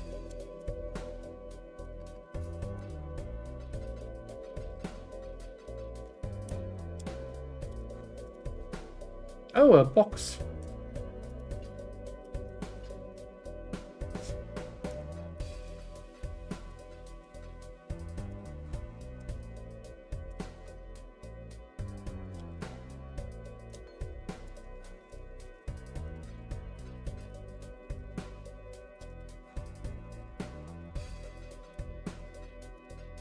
The build looks telephically. Is it any good for bosses? Depends what you mean by bosses. Is it something that can obliterate any uber boss, like, you know, some minor builds? Eternal struggle. What the hell is the eternal struggle? PoE, the eternal struggle. Oh, it's this. I know what it is. The fear, delirious. I'm not doing that. No one's doing that for that. So yeah, can it delete, you know, uber bosses? No. Hail, hype, Jamie. Good luck with that. Awesome. Can it do normal bosses? Absolutely no problem. Can it do T17 bosses? Yes. They're tricky, but you get it done. So you can do any normal content. You can do like feared and all of this stuff. No issues at all. You know, if I'm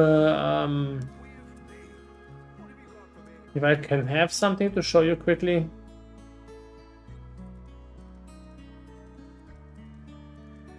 Oh yeah, yeah. Exile, okay. This is a normal exile, nothing special. Should have enchanted them. Nothing special, so it's kind of like your typical boss, right?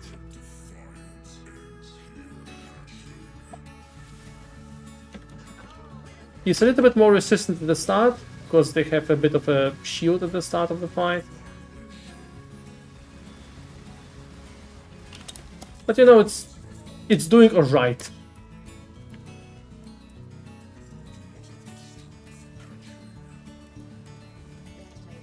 Unlike me, who is too stupid for that. That's not the build's fault, that's me.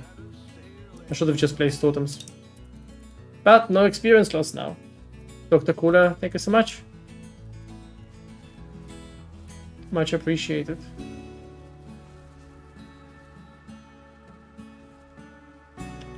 So with that DPS, you can also totally take down Uber bosses, but it is a fight. You know, you do need to dodge, you do need to play, you do need to engage with the mechanics.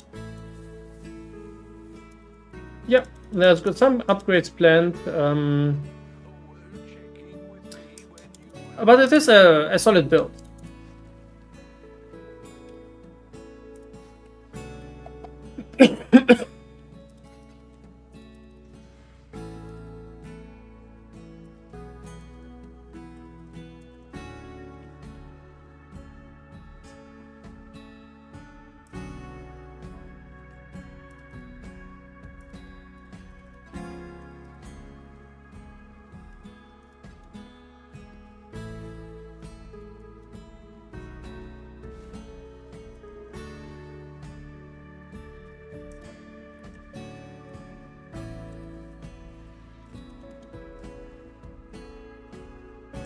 Wait, we need selected and scrapped, right? That's what they dumped in. So we need to add these, and you know what? We're gonna run 3 again. I liked it last time. Let's run 3 vessels again. That exhausts our vessels a little bit faster, but that should be still fine. If we're gonna run settlers again. I mean, upgrades at this point are not exactly easy. This build is already very expensive. My gear is quite costly. I can get my wand better. I mean, it's I think I bought this wand for 2 divines. You know, it's definitely possible to get things better than that. And the irony is that my wand at this point is one of the cheaper items. So the next upgrades are going to be my gloves and boots. Each of them perhaps costs less than a divine. At this point, pretty much all my gear is approaching multi-divine level. Like my shield was 8 divines. And then I slammed it and got a stupid chaos resistance that does nothing for my build.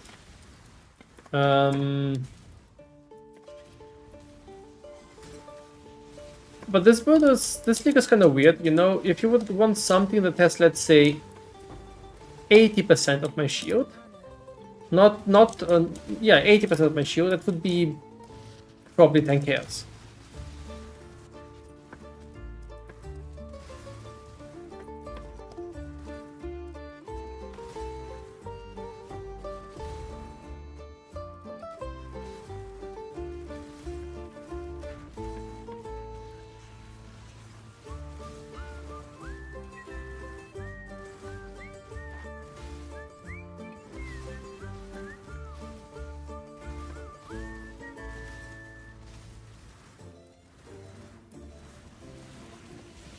Do you increase physical damage on the wand? No. The wand was sold like that. I would definitely prefer fire damage or weapon elemental damage or spell damage much more, but you know.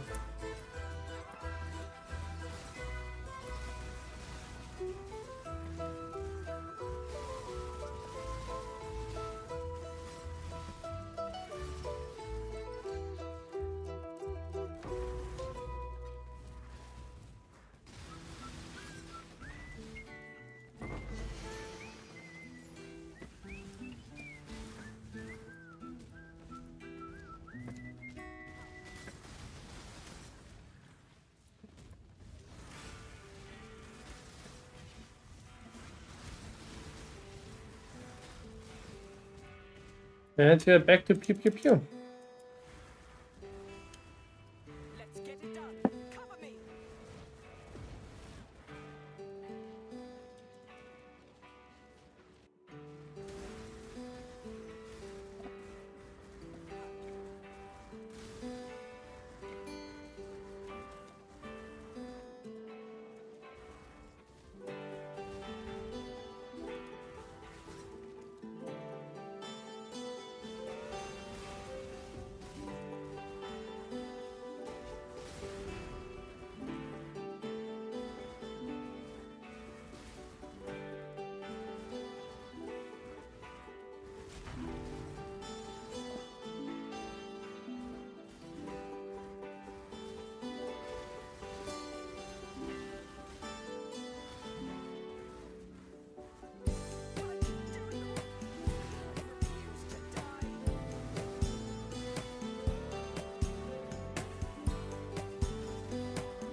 delves. Deep delving is something I've wanted to check out at some point. It's interesting to see these people break these insane records. Those some rapid flashbangs, yeah.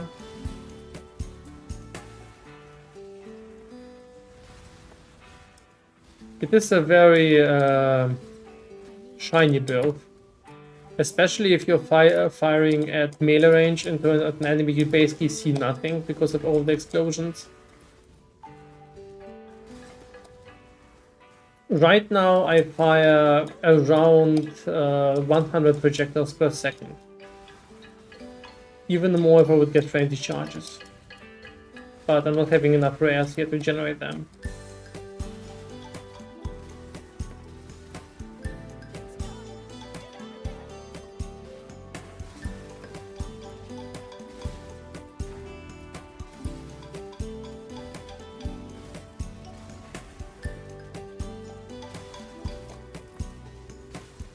One good thing about this build is, by the way, something that I only figured out later, that effects, if you have something like an effect that procs has a 5% chance to proc and hit, usually it's something pretty unreliable.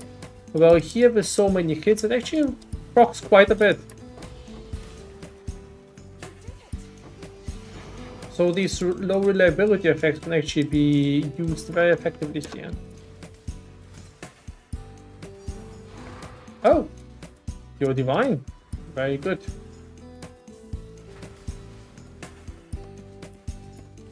I think it was from some box, or I don't think it was even an enemy.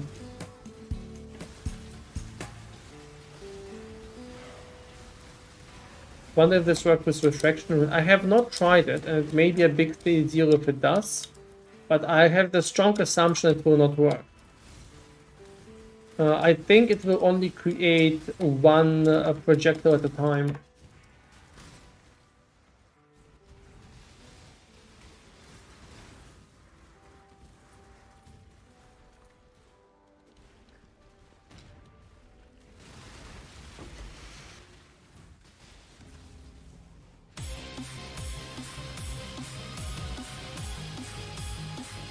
I mean, the refraction rune is pretty absurd by itself.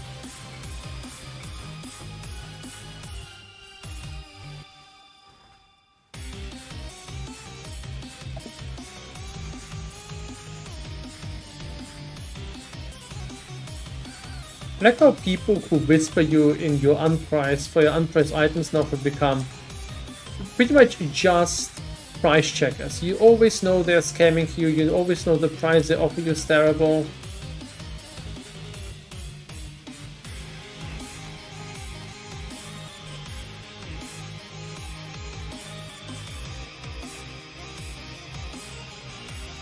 That only works on 4 gem tail? Which one? There's the eye shot of shattering.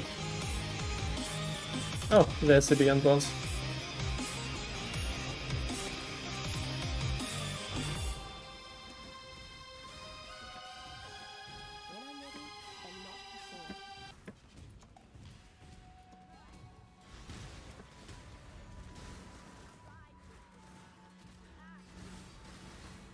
I mean, let's be honest, it's a bit of a stupid runecraft, right? It shouldn't work on everything. It grants +1 chain and +1 fork. Exile that works with that? Oh yeah, right. Good point. Oh my god. Ah!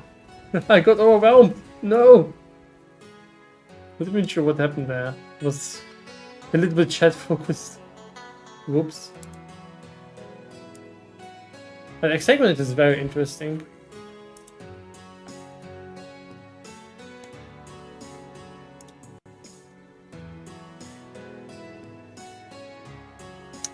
Alright, 4 out of 4. We still have a ton of favor. And this is what we get, guys. A screaming essence of envy and this wonderful belt. Everything else is hidden. Taste of hate is worth nothing. Ugh. Alright. I mean, corrupted blood can be inflicted is probably good. Yeah, let's grab that.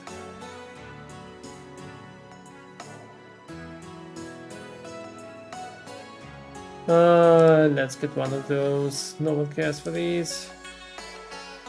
Any other league, this would be like, well, at least it's something. This time it's...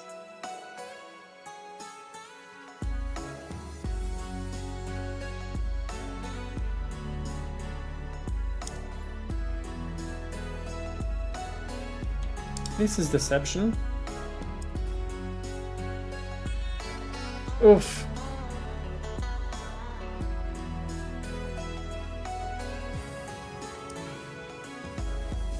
I have a lot of points left.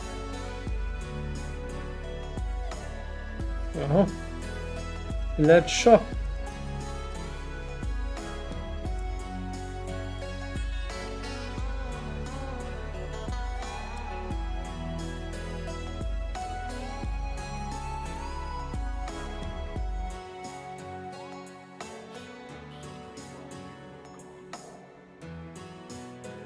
Fury Evolve for Life Poacher. I'm going to be honest, it feels like something they shouldn't have introduced. If it works, it is pretty much universally overpowered.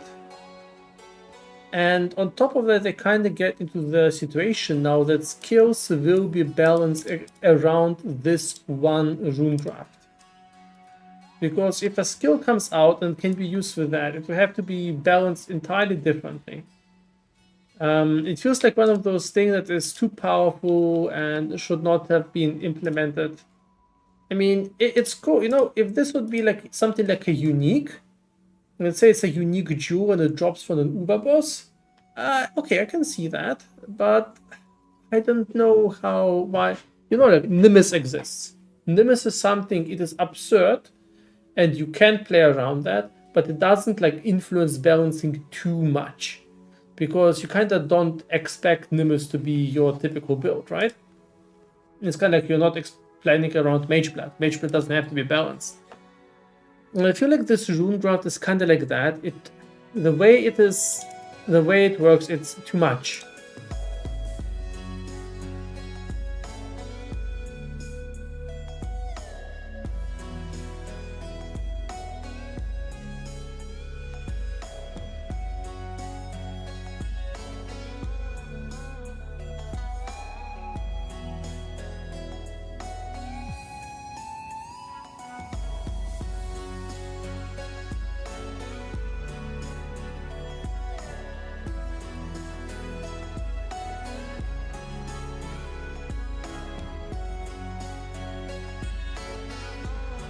One second.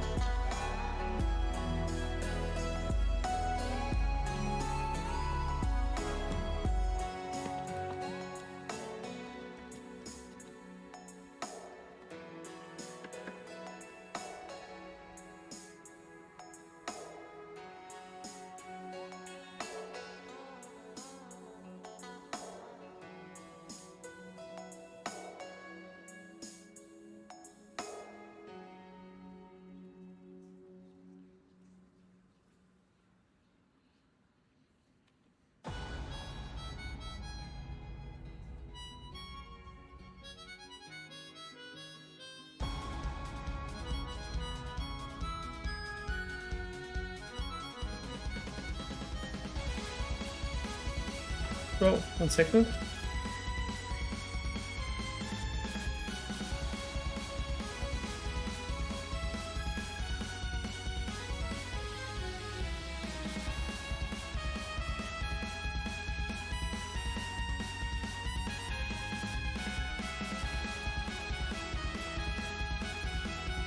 Oh, my old shield soap. Cool. The gold track and the give out is okay. It's really cool. I actually still miss that. I probably need to go watch some streamer and give some subscriptions out. Do you get it for watching or do you get it for subscribing? I've been basically just no-lifing myself.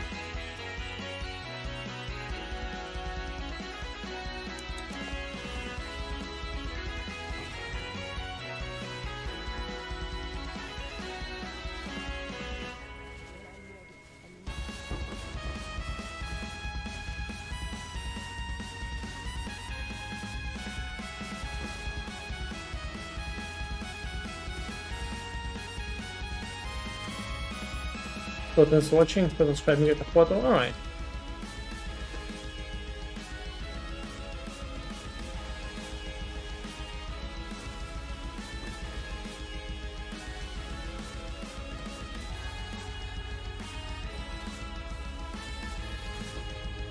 Wait, did I pick up the meteor thing? Oh shit. Oh no, doing fast attack. Never mind, it's safe.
Yeah, Megabomb was a fun time. I played it a lot for like 4 days, then I was done with that. Great game. Great game design demonstration.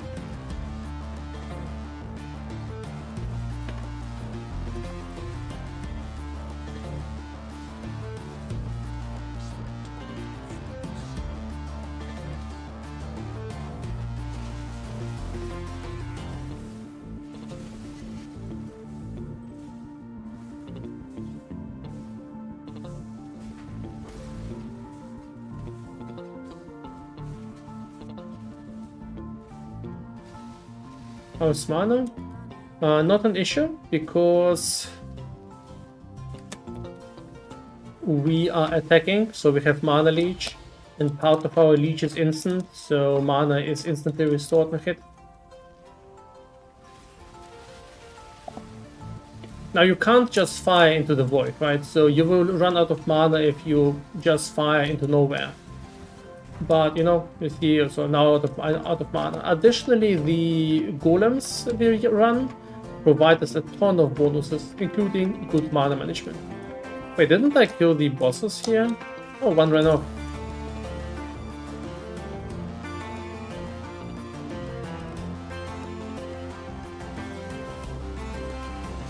So even if you fire somehow into the void, which is actually pretty hard with an auto-targeting spell, you will have mana back in like fraction of a second to fire again.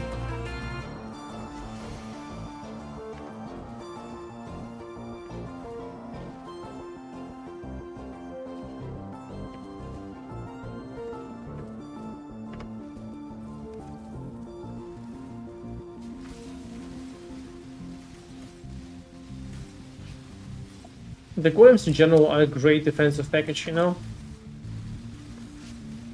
I said that, I'm standing in a tornado. That freaking Bismuth tornado is like killing me every couple of maps. This is actually something you can pretty much only counter with a ton of armor. I don't think you can evade that, and it just chonks you with large hits. I'm spell suppressing it, and it still chonks me.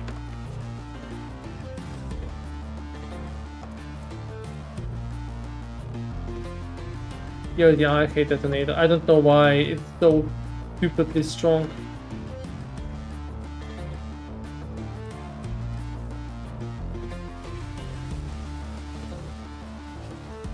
It was also very, very hard to see in the ritual, so it just spawned kind of next to me and flew to me. And then it was history. Right, so.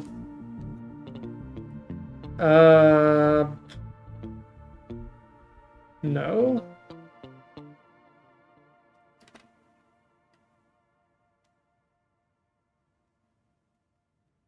Nothing here is really worth it. I mean, who cares?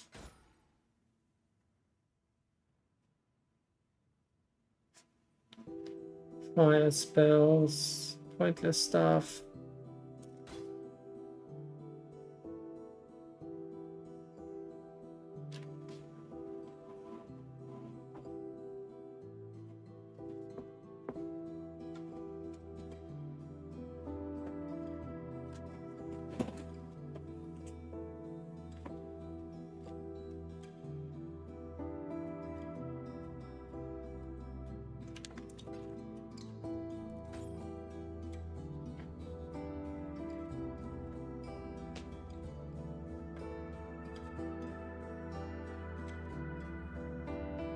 It's a shame it's a prefix, otherwise it's a fairly solid item.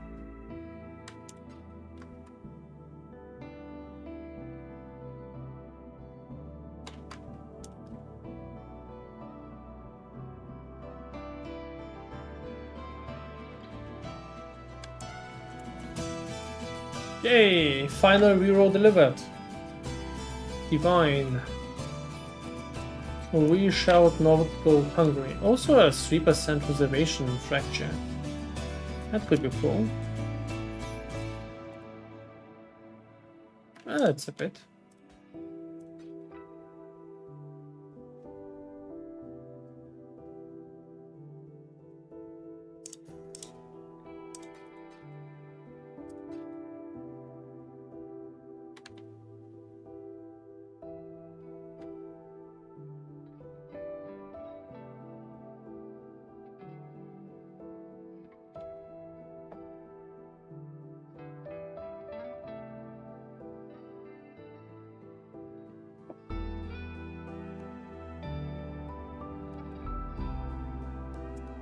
Alright.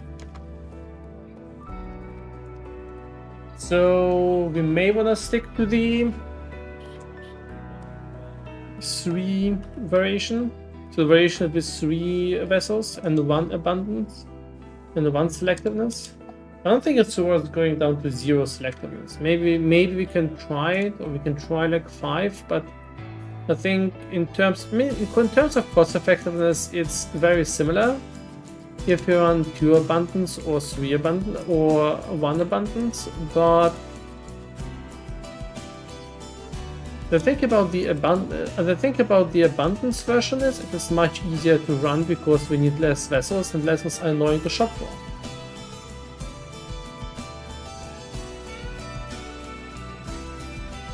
But I think it is time to shop for them regardless.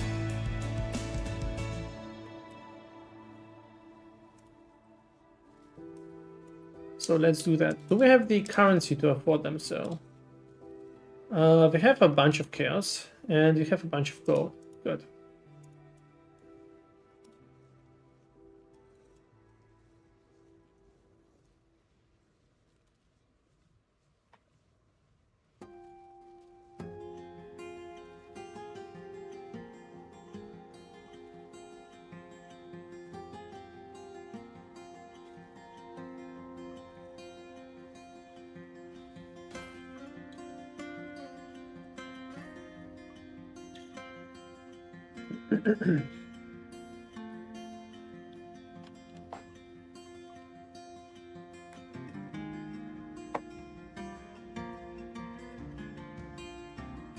Yeah, 37 monsters, not much.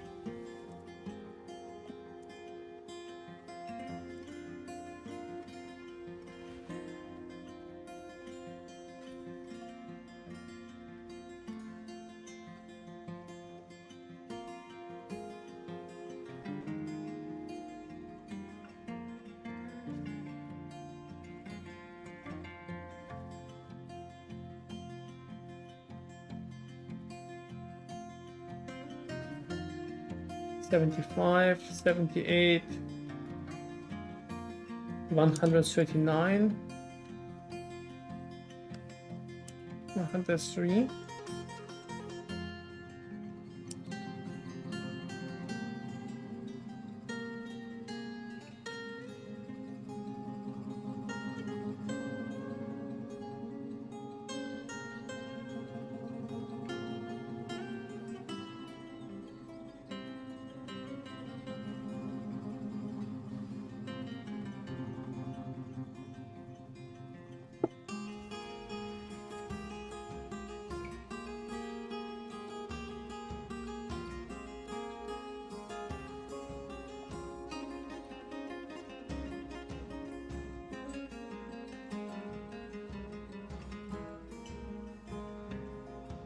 A freaking purifier. Yeah, no thanks.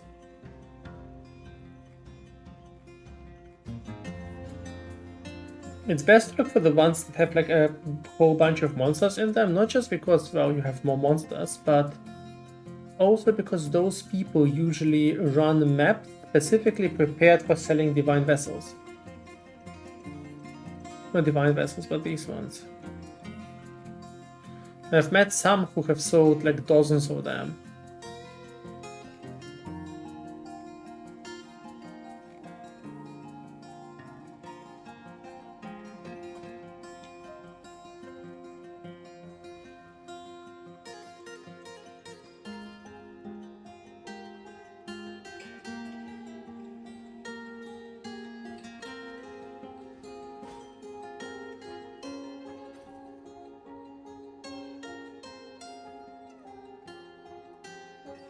That should do for now.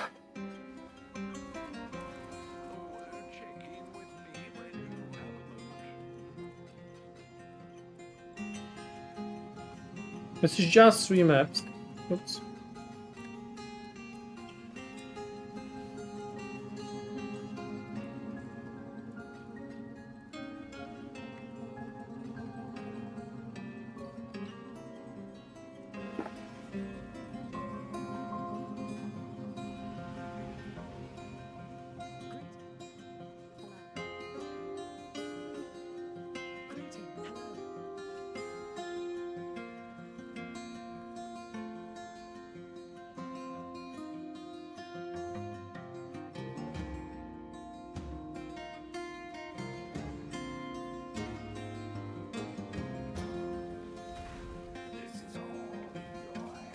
Oof.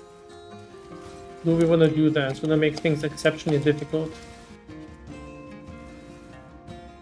Congrats. Mage Bell is huge. Congrats, man. Awesome. I've never found a natural one. I got mage bells from different sources. Once I got them from an ancient orb, and once from a nameless seer. But never found a natural one. That's awesome.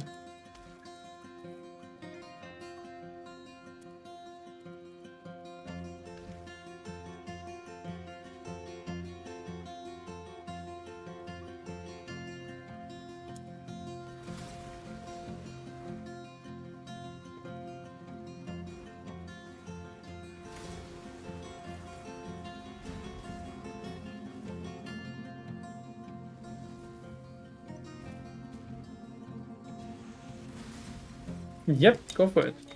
And not before.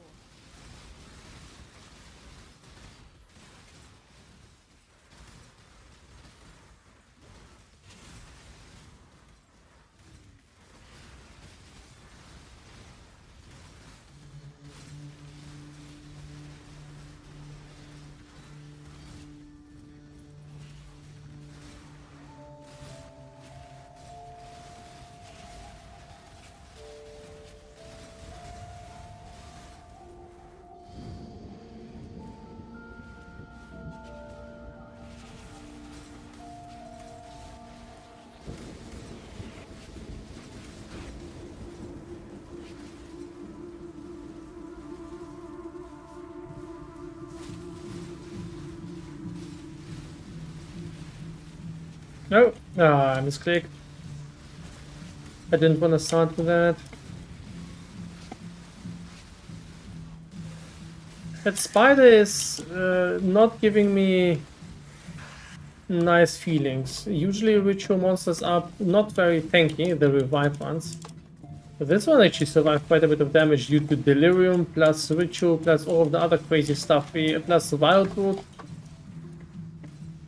And now we're gonna bismuth that. I mean, that would be insane to do that, right?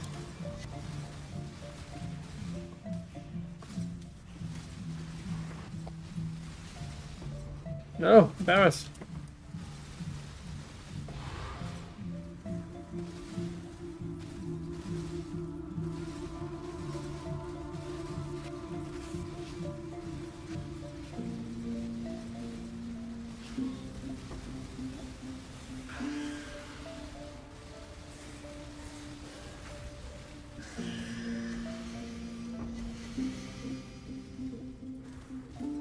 Tornado again. Freaking tornado.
When I'm ready, and not before. I need more mana.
Alright.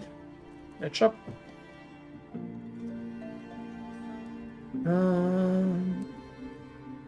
As a reminder, once again, the entrance into this map costs around 50-ish chaos right now. So with these stats, we're basically looking for something to compensate for that, at least.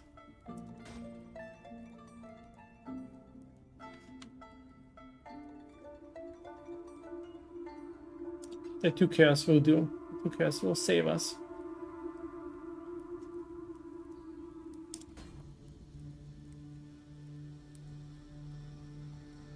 Two more chaos, guys. Close.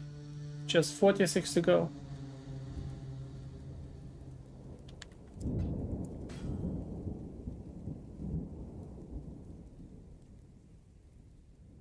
$44. 42.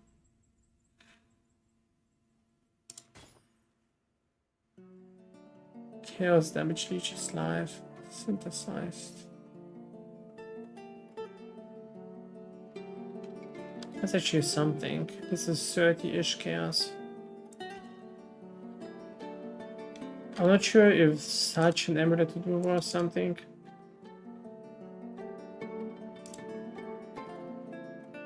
Maybe? I mean, I'm gonna definitely defer that. Maybe people want to buy something like that, but I honestly don't know.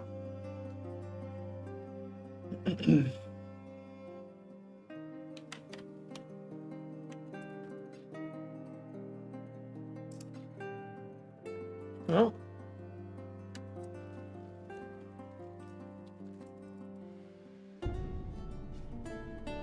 it's something. Guys, I'm gonna take a short break. I wanna grab something to drink, then we'll proceed. See you in a couple of minutes.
Alright, we are back.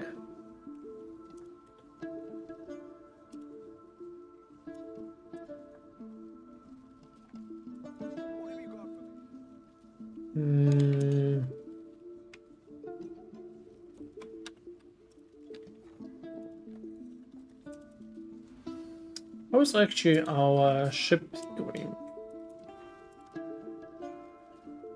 Oh, no, it's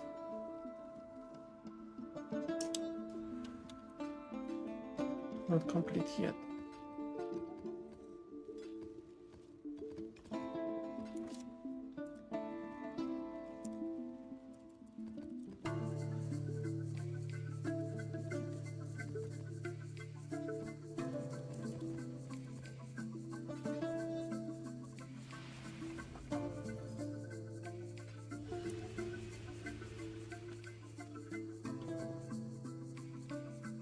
I wouldn't call today's session super profitable, but I think we found 3 raw divines and probably 4 or 5 divines, maybe less from rituals, but we also paid quite a bit for the entrance, right?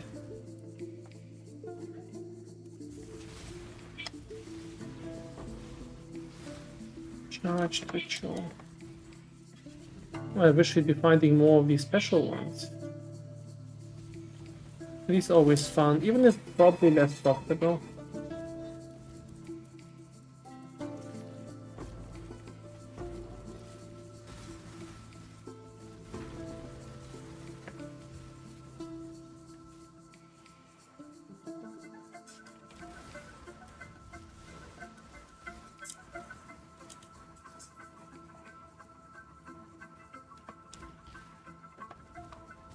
When I'm ready and not before. Oh, that was inefficient.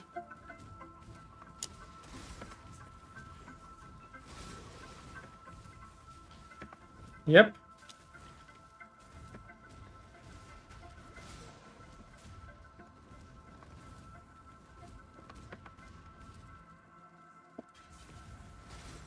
This will go into history as the worst whispered of mankind. I'll be forever shamed for that.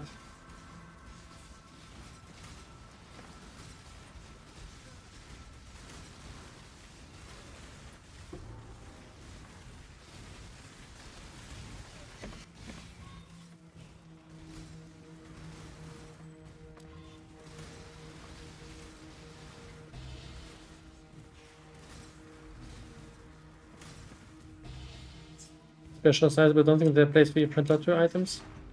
But the posts are no ones. Yeah, maybe. I also think you may be right there.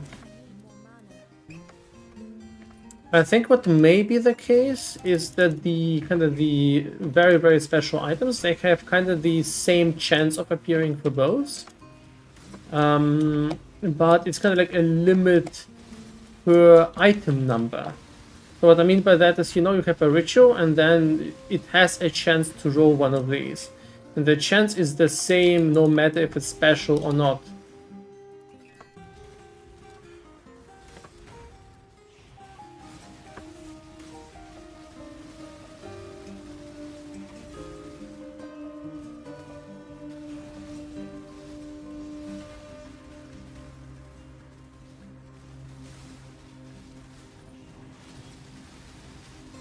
But the pure fact that the special ones are much more rare, you see a lot less possible them.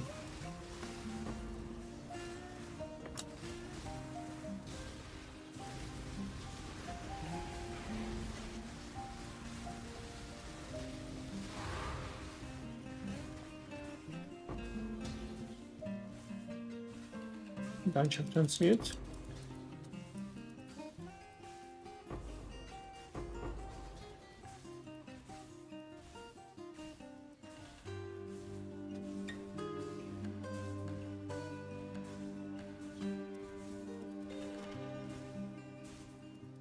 It's here, okay.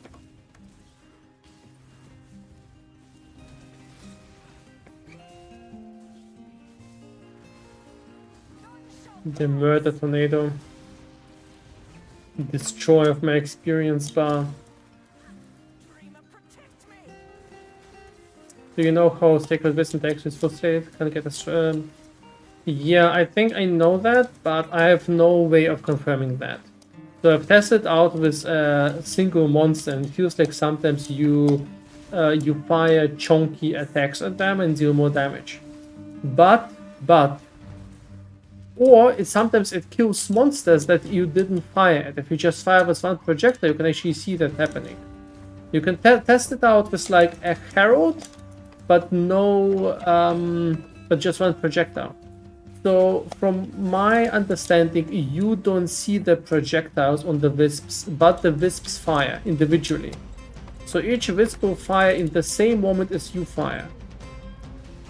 So I think they replicate your number of projectiles. That is kind of like my assumption, and they release them with the same rate as you do. But it's bug server side, so it's exactly the same for totems. You don't see how the totems fire. Look at that. It's also the same if a party member gets into your party, they don't see your projectiles. So you don't see your own wisps fire, but they do fire.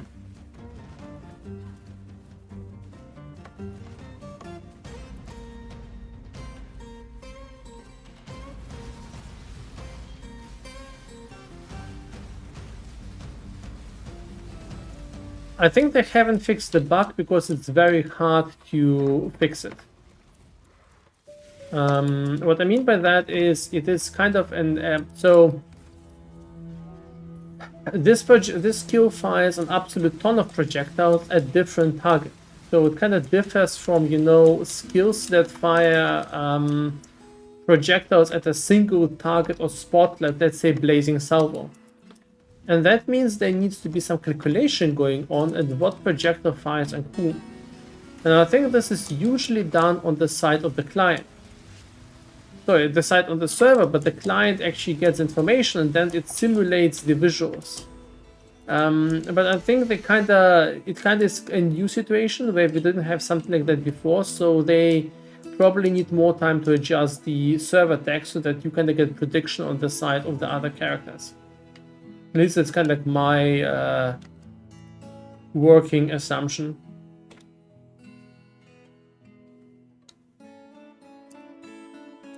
It's cold damage over time, yeah, never mind.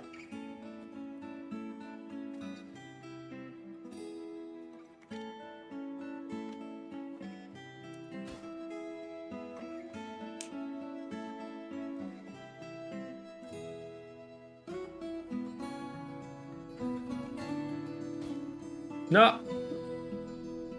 She want to buy something, but we got the divine there. Confirm.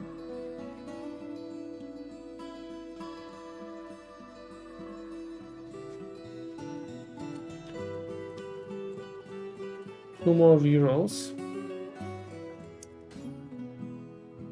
Nightmare basket.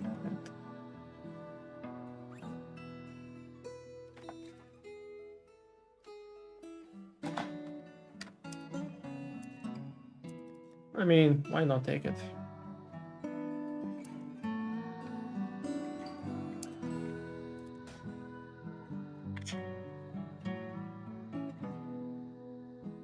It's a lot of stuff here, but I don't expect much of that to be useful.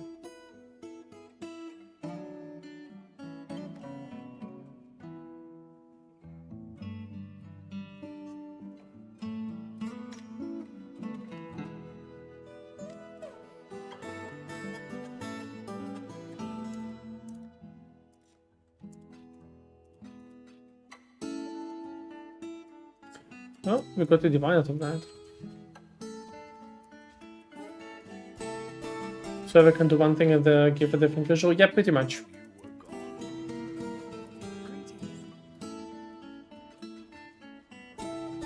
That's also my assumption of how it's happening and why it's going wrong.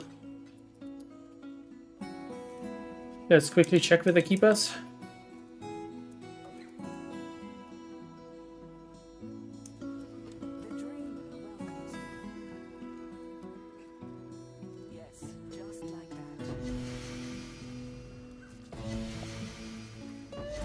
Oh, a blue nightmare. So I doubt this is worth anything. Actually, it is. Okay.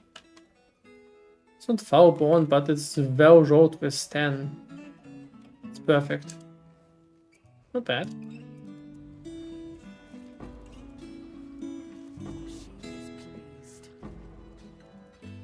That wasn't very efficient, but...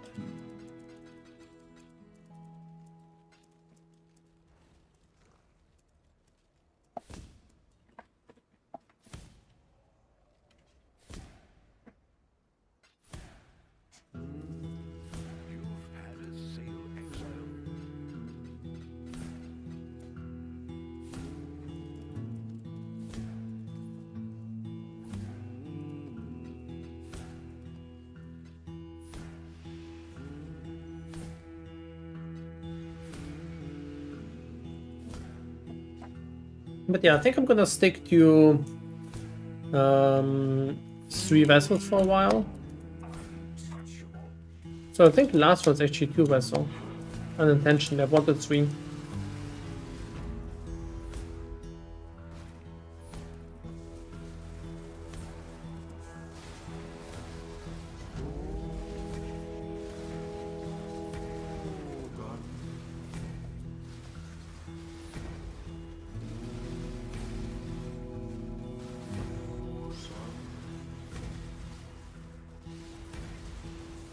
Today I got a fiend from one of the altars.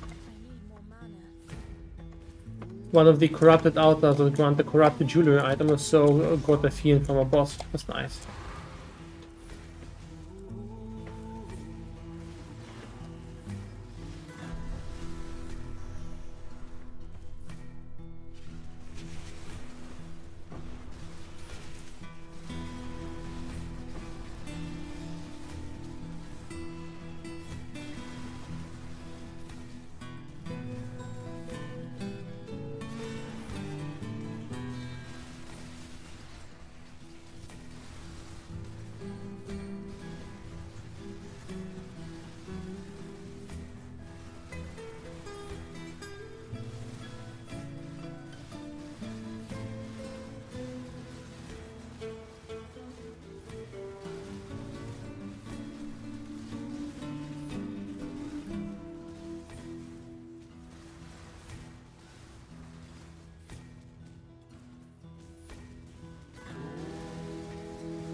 Oh, it's Rune!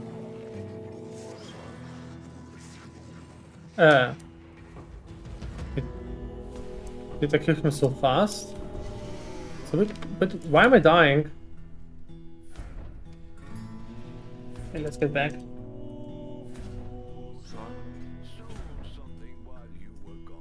No, you can't hide the green crest contracts. This is card drew by GGG.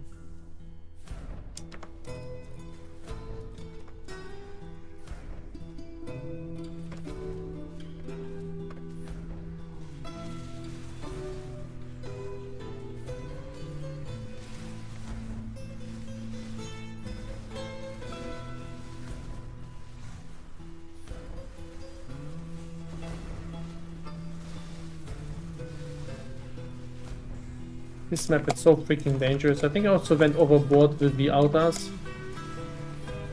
Because we're taking so much damage here. Oh my god. A close calls every second.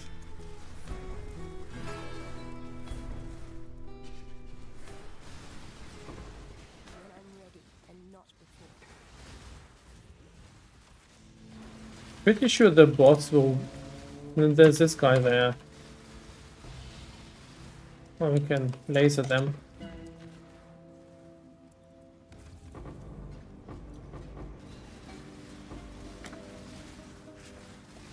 just gonna open the portal here. I don't know why. I have the strong feeling I might need one. Okay, it worked. The freaking tornado! Look, it scratched me.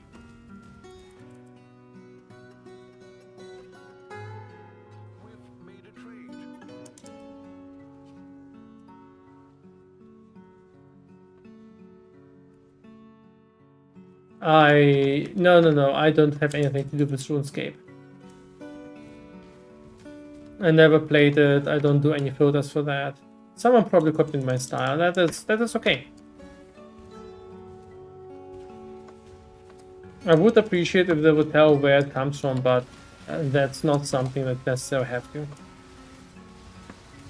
But yeah, the amount of deaths I had to tornadoes while doing this sort of farm strategy with Bismuth is absurd. It's not just my biggest death reason, it's by far my biggest death reason. And the biggest issue there is, I would dodge it if I could see it. But especially with the rituals and delirium and special effects and projectiles, I just don't see it. The thing just approaches me and kills me silently. And they suddenly spawn and then just go to you.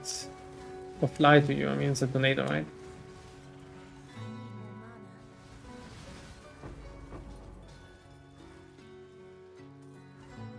It's a very, very nasty mod.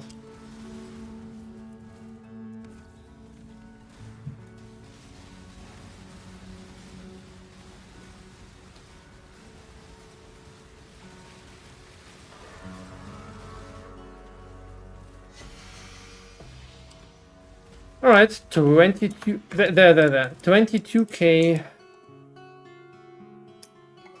gains.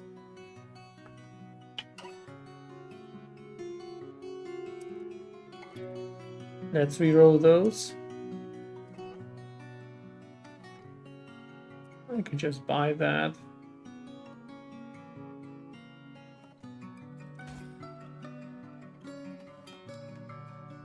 Reroll number 1.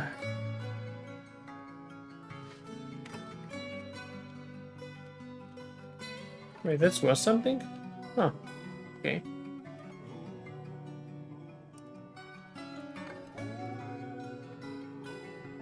Reroll number 2. We got a Chaos Orb. Sorry, Exalted Orb. Let's take it with us on our travels. Reroll number 3. This one has skill refrigeration, unfortunately the positive one. And strength and intelligence. I don't think it's very useful.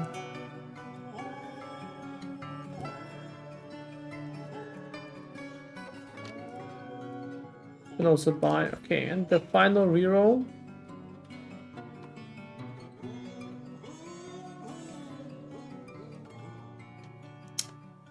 Yep, this was a bad ritual.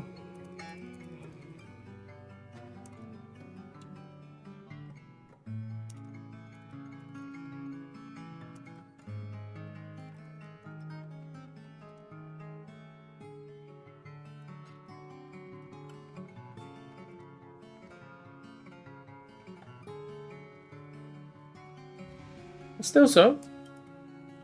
We got at least an X from it. A couple of mixed currencies. Nothing too... It still is a definite loss, but...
Nice card.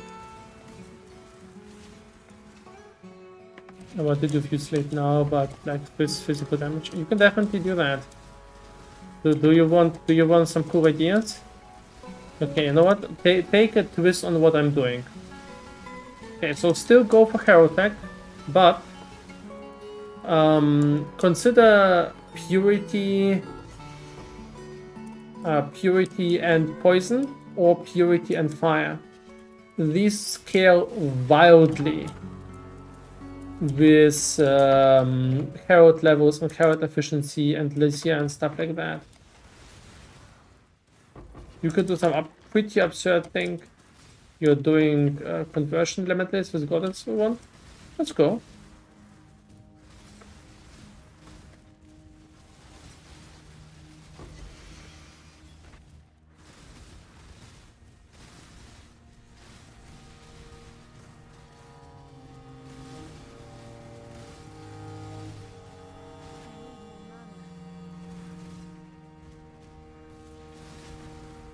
Also, is it just me, or did the boxes get stealth nerfed? I feel like these boxes got nerfed. I'm 90% sure they got nerfed.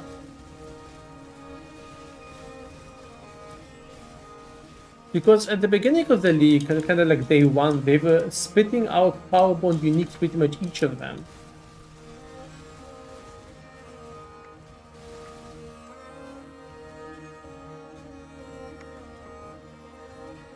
I mean, I get it. They were kind of a bit absurd, and it was a bit stupid, but still, it's, yeah.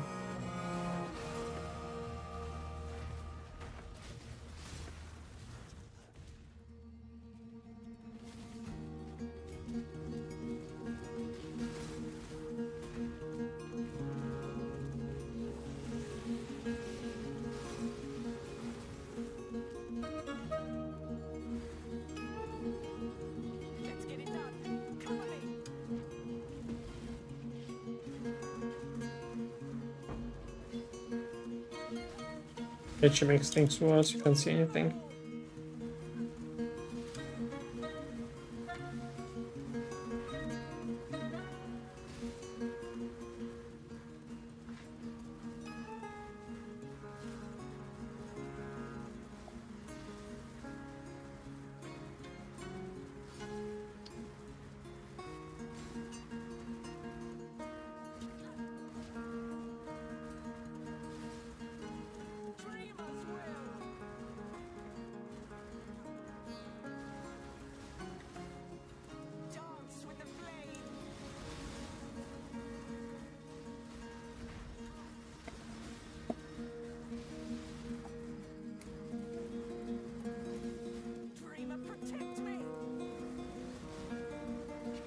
This is purely incidental, but the build has a lot of advantages, generally speaking, with breach encounters. I think it's perfectly suited for all breach encounters. Have you considered Ashes with this build? Yes, I have. I've been looking into using it due to the quality. It actually is a very, very significant increase in DPS. Unless I'm wrong, it should be like a 20 to 30% more DPS improvement. But the problem is, we kinda need the less duration as well. So maybe kinda on a different type of build. I've been also looking into potential options with like in general with quality. Yes, if you use Ashes, you definitely want to use as many projectiles as possible. Otherwise, you just don't want to use Ashes.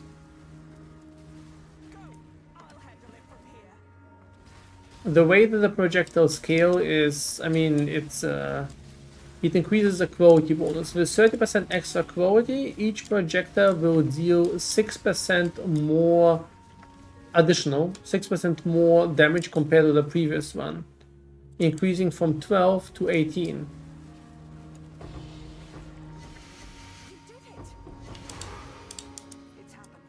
You can run the numbers there, it's pretty impressive.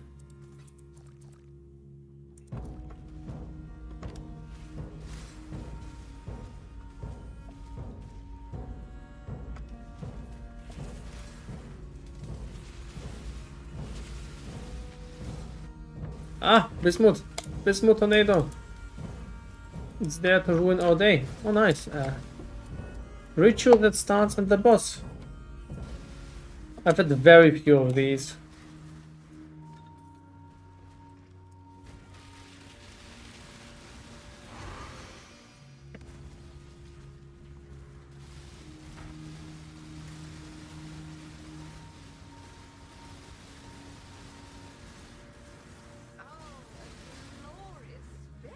Vitachi, thank you so much. Thank you for your support.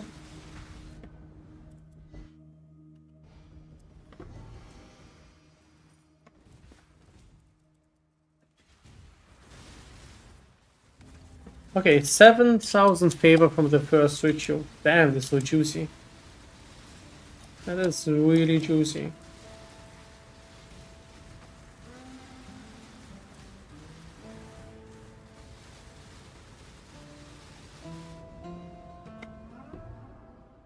$12,000 after the second one. 12,000 is more than they get in this full strat from 4 rituals sometimes. Sometimes I only get like 10,000 total.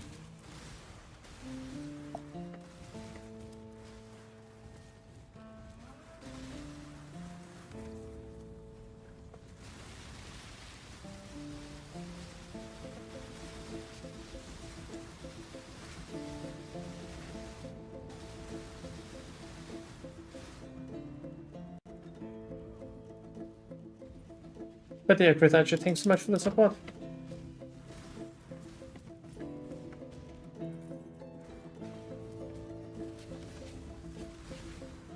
And the final one.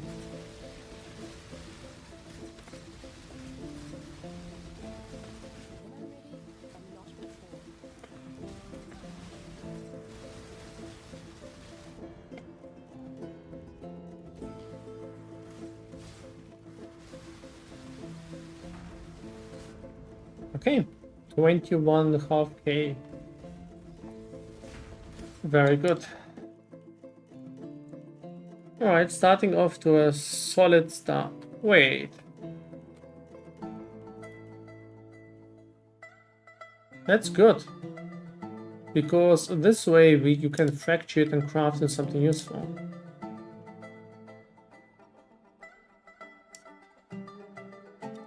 I did not see that game.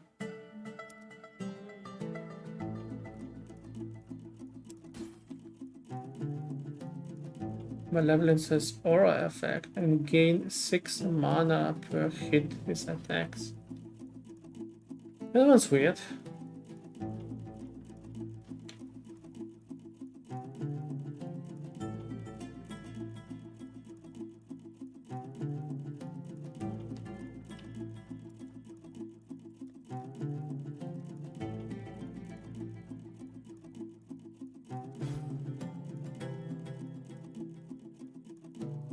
Evasion.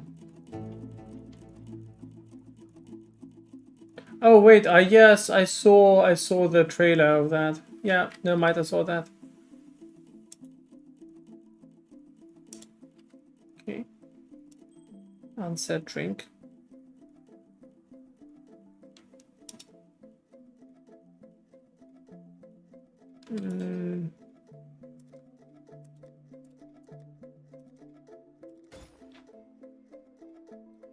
Okay, totem. This one pays for a little bit more than half a run.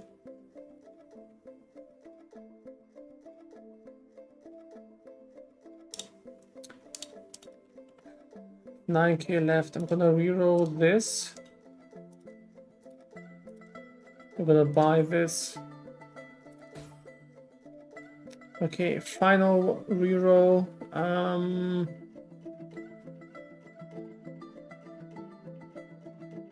Dexterity. Unfortunately, nothing very interesting here.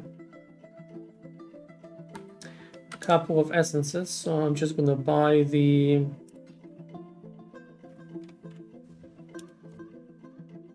is it T1? No, it's CQ.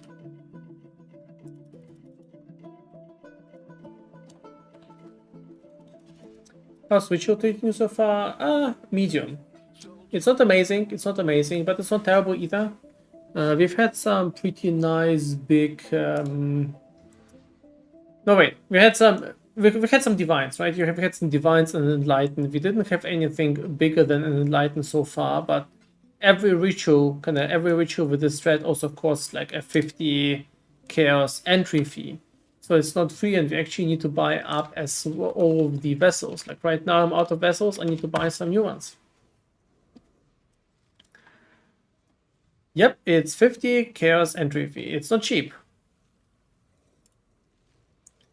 So you do get a divine like every couple of rituals, but so far, well, I think I wasn't actually getting poor from that. I was probably making profit overall, but it doesn't do any crazy margin at all.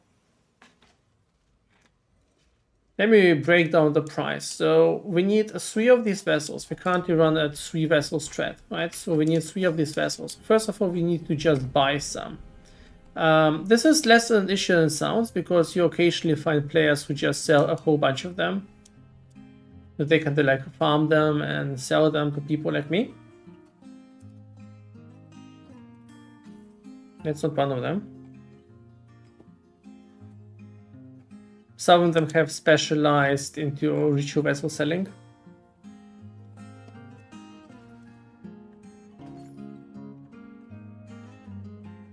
These ones are not good. Very, very low vessels. You want ones with at least some halfway acceptable monster count. But you still have to buy them up, which is very annoying.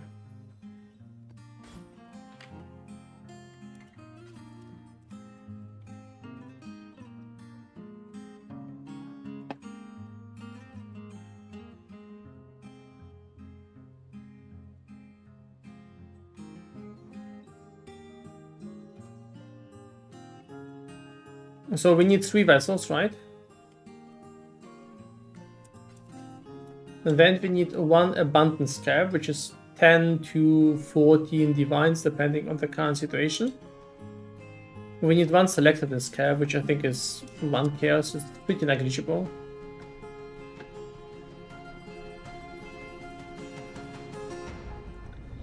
And finally, we need the map itself, which doesn't cost much, but you know, some crafting supplies force. And we also need the 5 chaos settlers craft on the map to give ourselves, not guaranteed, but a lot of bismuth spawns.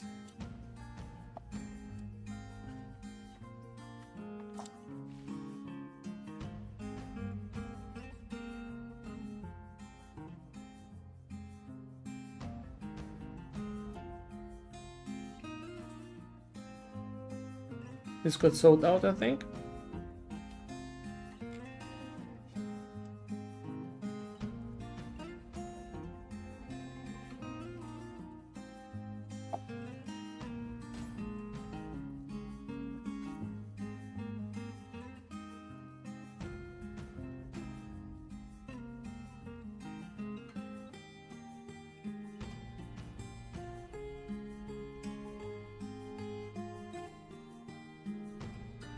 Sometimes you get people who sell more expensive versions, but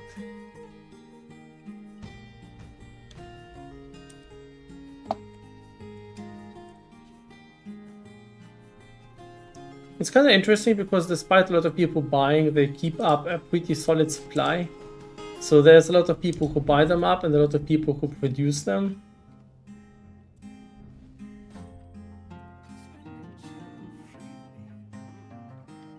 You need to watch out that some people may try to landmine you, which means they can try to put some item in there between other rituals that is very, very cheap, so that you will pay, let's say, 8 divines or something for that, you know?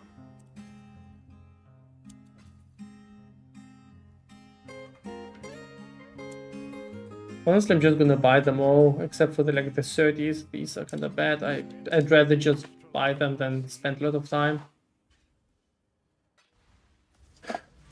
Alright, so that is good enough for now.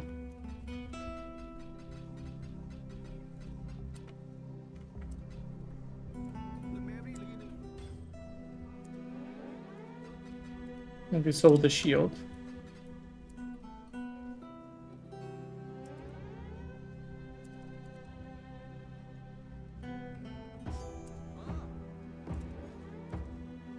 And we also need the abundance cap.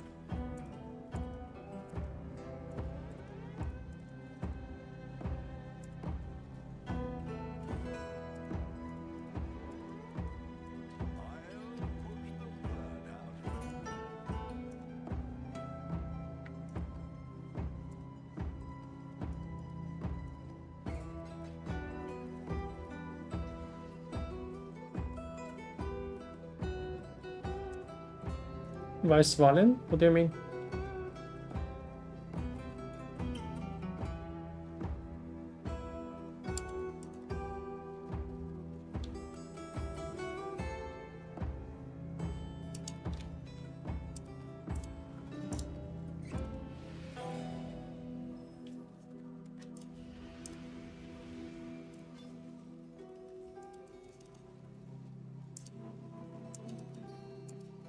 Do second wits work? Can see them firing. Yeah, anything that is not you is invisible for you. I am pretty sure they work. You can try it out with one projectile and something like Carrot of Ice and a couple of different mobs, and you will see that they actually hit the other targets. I've been trying it out and I could see it. Maybe I've been also going crazy, I don't know. But you cannot see their projectiles. So, look, the same is for totems. Look at the totems. Do we see projectiles? Also, ask someone to come into your party. They will not see your projectiles. So, you are not capable of seeing your own wisps. I mean, not the wisps, but their projectiles. Damn, he's tanky today.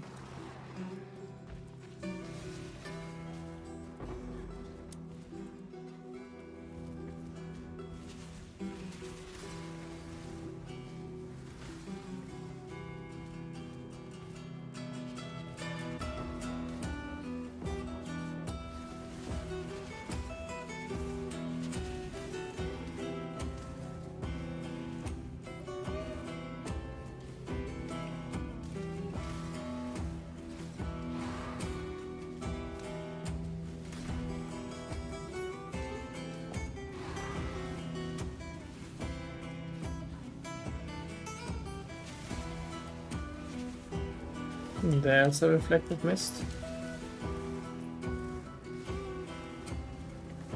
For kinetic rain, the circle on the ground, linger for some wisp, please. Yep, it's back there. Also sometimes with totems, not just with... that doesn't seem very good to me. Minus 73 strength? Sure.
Alright, now the rituals. I'm happy that we're making experience, despite actually running these somewhat crazy rituals and being level 95. We are leveling. That is very satisfying to know. You know, it's kind of like a confirmation that the build doesn't completely suck.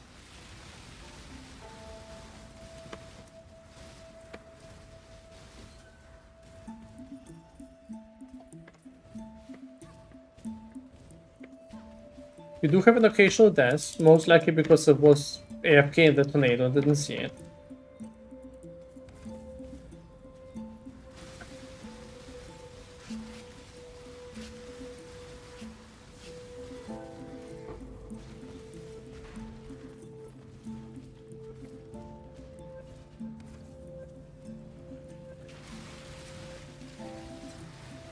This ritual isn't too juicy, so the last one was over 20k.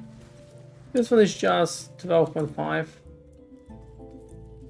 That doesn't mean the ritual will be bad, it just means we have less buying power. If we actually need something to buy for that.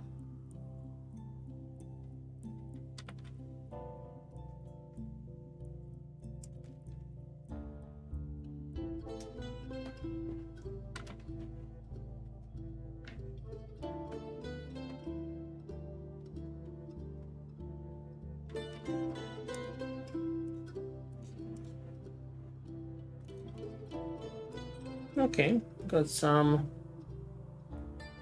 fractured items there.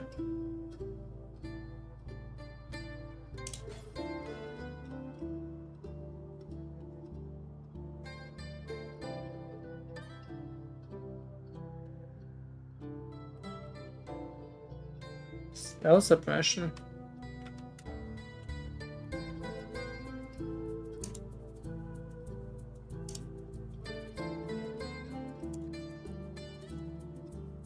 Okay, the rolls on this are pretty solid. Not sure if it'll actually sell, but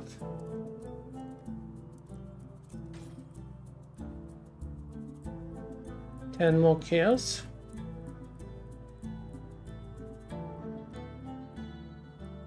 I don't think that's very good or useful.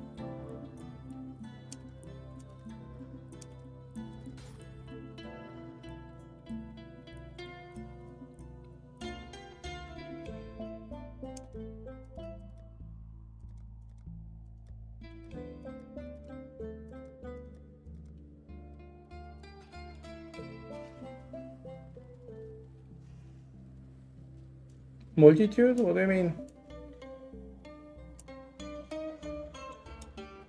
Scarab of Multitude? Did I mess it up? Oh well. Oof. Well. Before I proceed, I think I need to refill the maps on my mappers in King's March.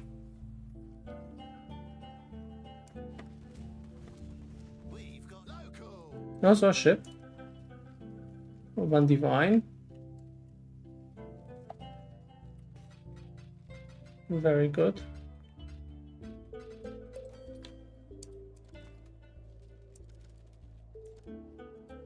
I'll wait for that for a bit.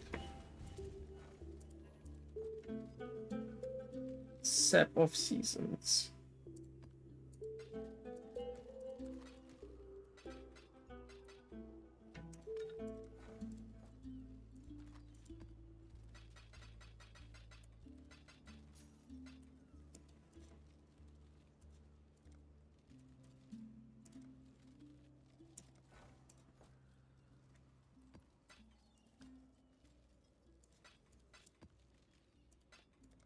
How much DPS are you?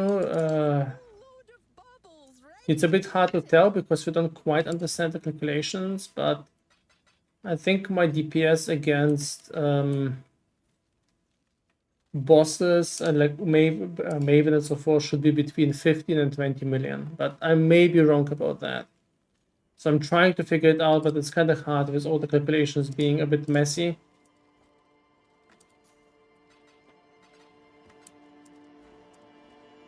In us all not knowing all the server-side sneaky details there.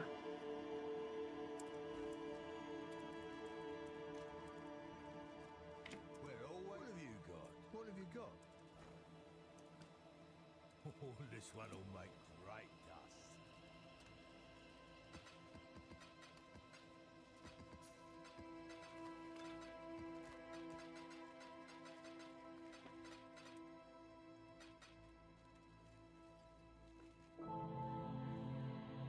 Hmm.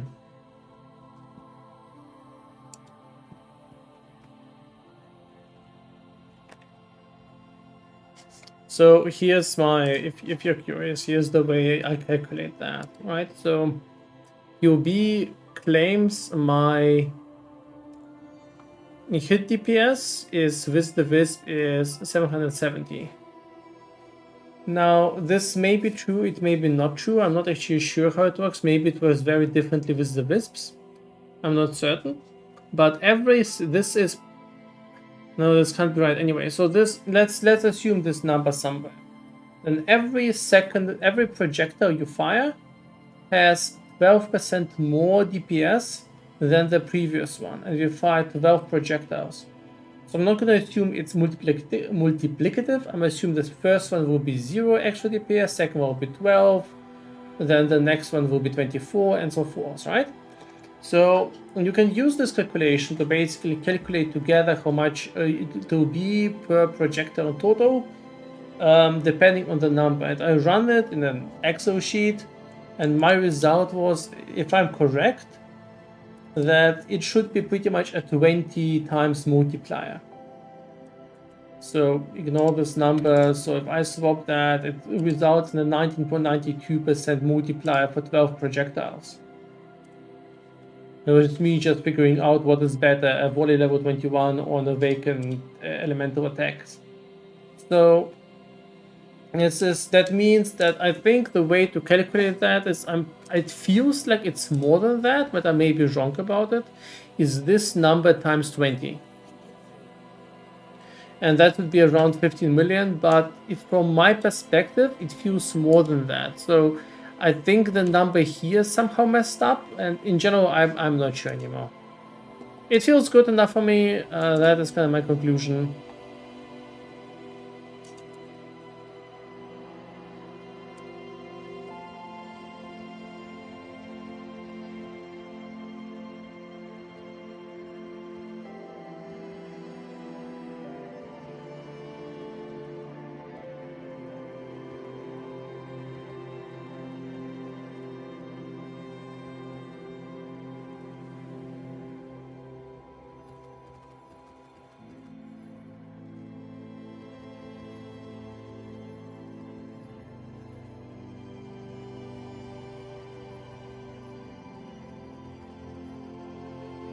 Mouse scroll trick for the win.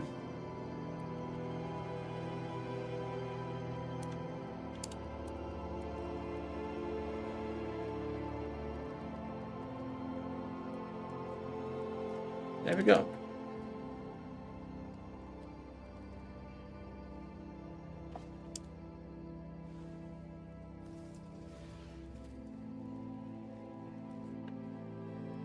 Nah, the ones with the layers I dislike.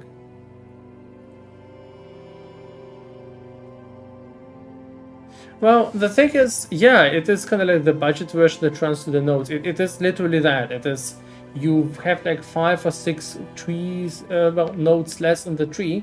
But the difference is, let me show you why I'm actually calling it like that. This is literally the most expensive thing in the build, by far. It's 34 divines. Yeah, it was 45 before. So it is kind of, you will either have like 4 or 5 nodes less, or you pay 45 divines at this point. Good luck.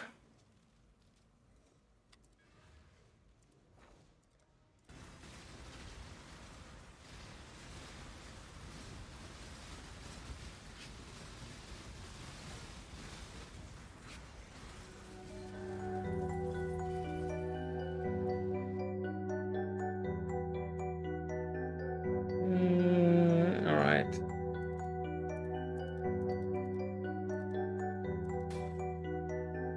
Two exalted orbs? Okay.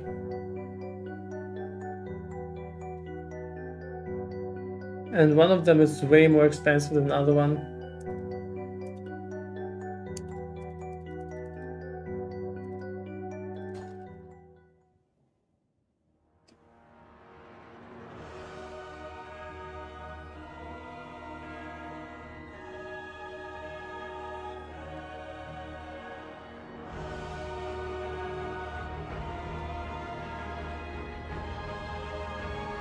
In any other league it would be like war, nice spell.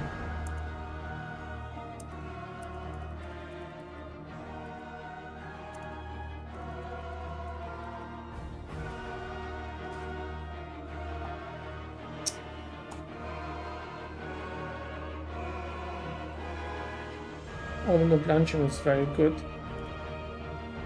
But we're not gonna defer anything else for now. Just reroll.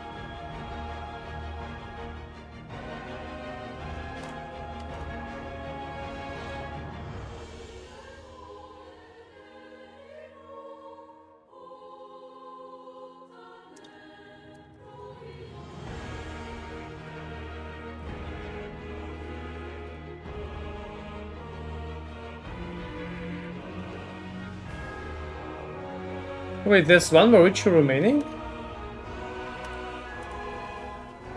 Where? Whoops. Maybe run that and just buy the Chaos Orbs.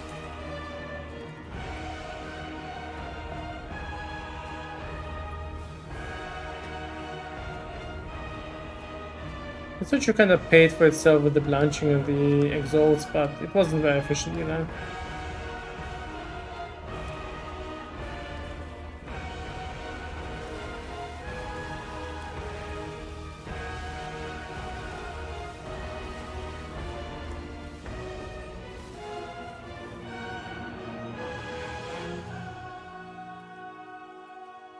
Close.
One second.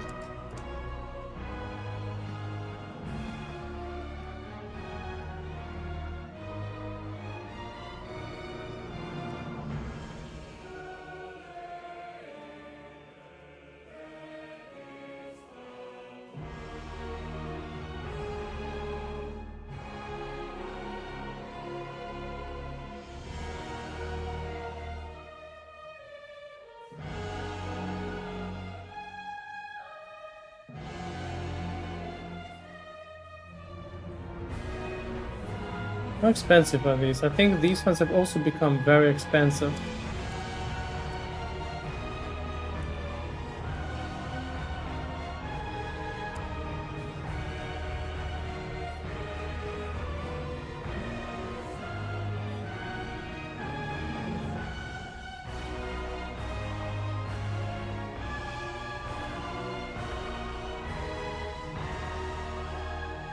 Oh yeah, I've made them. Oh boy. I bought this for 5 chaos or something. This is a near perfect one. It has perfect attack speed, movement speed, and duration.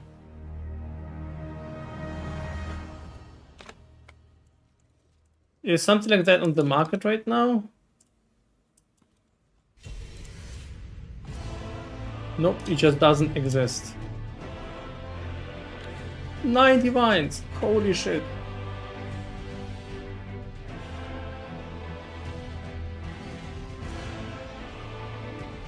What's my atlas right now? There's an exclamation mark atlas command. This is what I use for the ritual farm.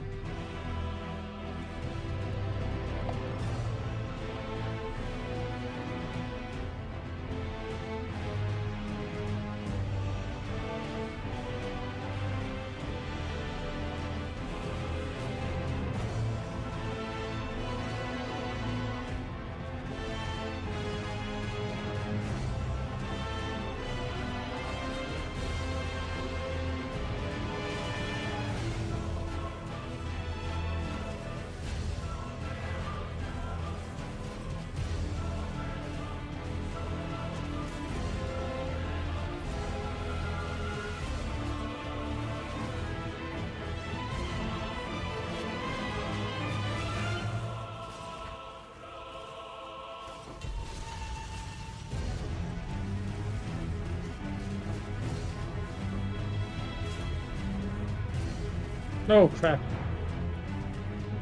What happened there? Oh, I actually didn't see this map has a lot of damaging mods. I was only rolling the bad ones, and the not okay ones. AoE, crit multiplier, huge amounts of attack speed. Shit, did I take that meteor flask? Oh my god, took the meteor flask.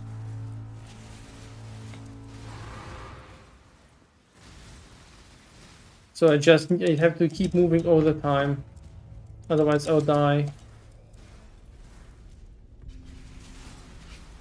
And extra fire damage as well.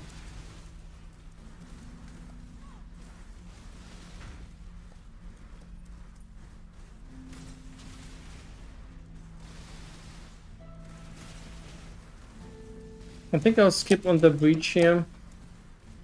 Not with the freaking meteor mod to just murder me.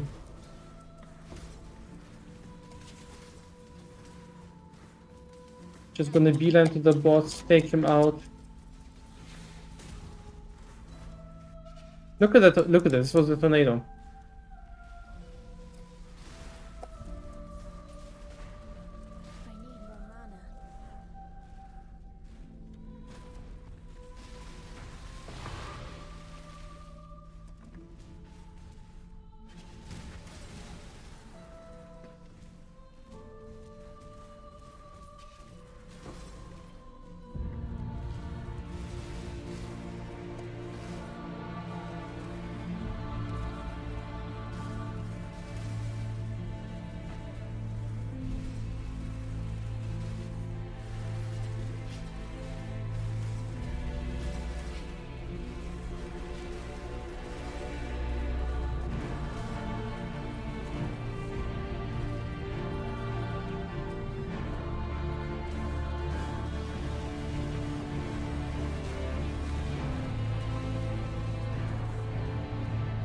I need more mana. I do not want that.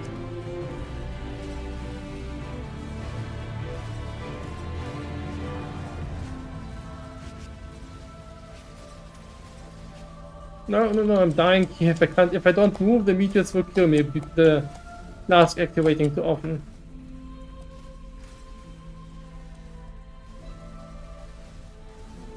Oh, fine, we'll do the breach, I suppose.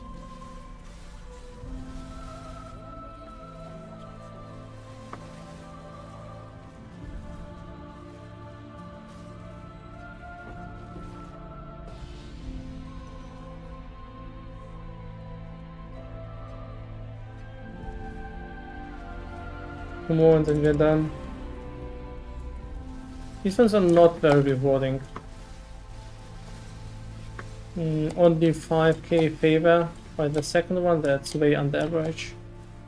Probably use some low vessels here. Which is kind of hilarious considering that this is one of the, if not the deadliest map we've run.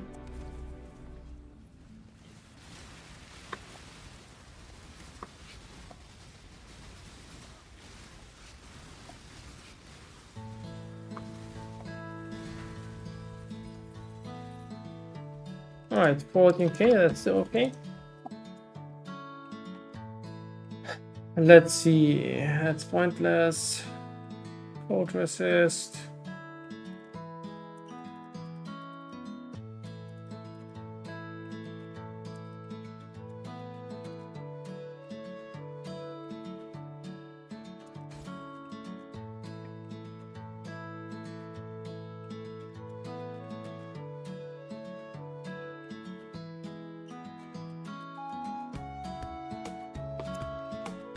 Is there anything cheap enough to buy out?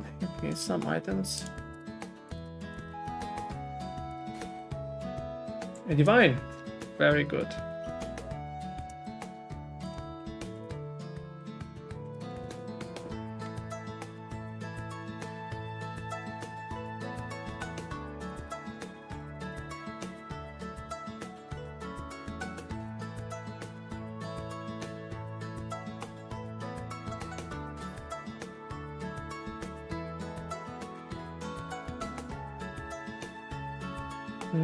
I'm just gonna reroll this one.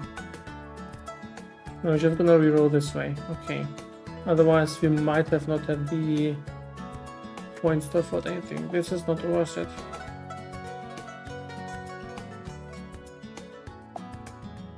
Yeah, all of these are kinda eh. This one is good, so. Chaos resistance, mana reservation, corrupted blood, lightning damage, attack speed. Oh boy, that'll sell. That's a great show.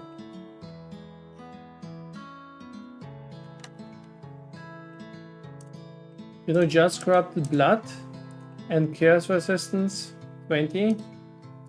Corrupted blood and lightning resistance is 20, and attack speed is 20. But if we start combining these, very fun. It's probably like 2 divines.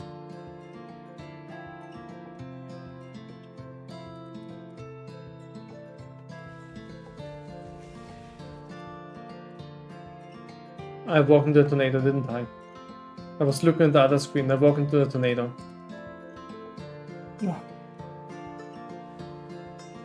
If it would at least make sounds.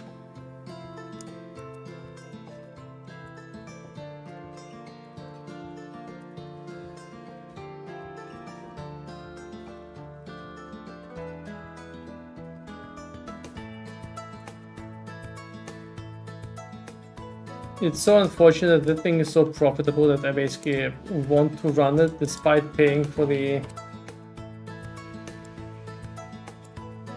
having to pay 5 KS for it. And this thing being so...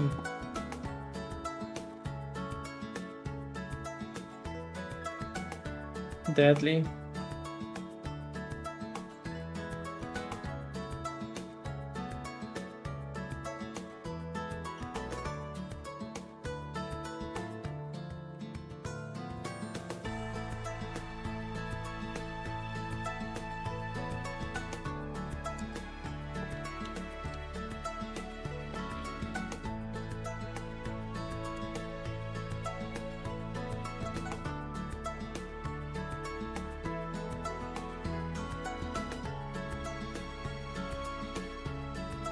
One second.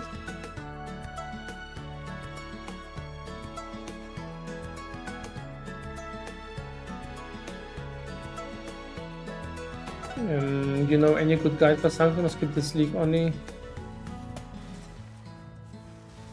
I don't know personally. I think you should watch just some YouTube videos and try it out, or just try playing it. It's not terrible. I mean, it is a bit annoying, but yeah, it's a bit of...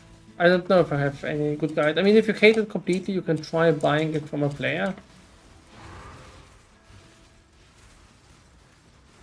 But also the entrance for those is basically free at this point, so you might want to try to learn it yourself.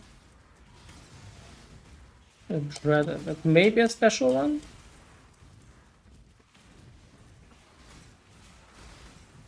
It is awfully purple.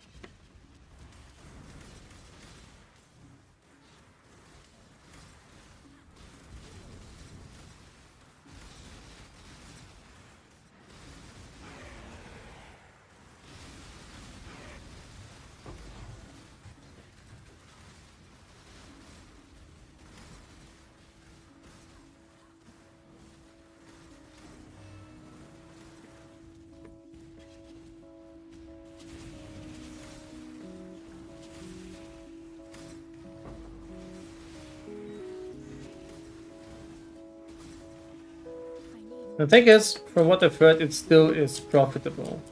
You need to spend some time setting it up, but you know, it's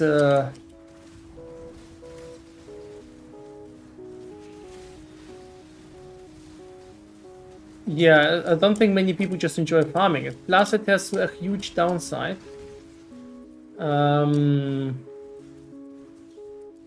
You barely get gold there. But there's also an alias. She is cool, but she gets to desperate when protecting the thing. Okay, so what I'm gonna tell is kind of spoilers for the league. So if you care about the story, probably mute your stream for like, I don't know, 3 to 5 minutes. Right, so Alias dies in every single encounter. Like in this encounter, she will sacrifice herself to to stop the breach. She literally goes out in flames. She also doesn't remember any encounters we had.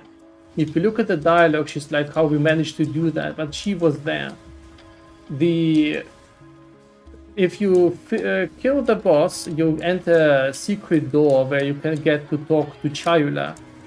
And she finds out that he's there, and he kills her, and he revives her in front of you, and she remembers nothing. I also have the dialogue option now to tell her the truth about that, and if I do that, Chayula kills her again and revives a version that doesn't remember that.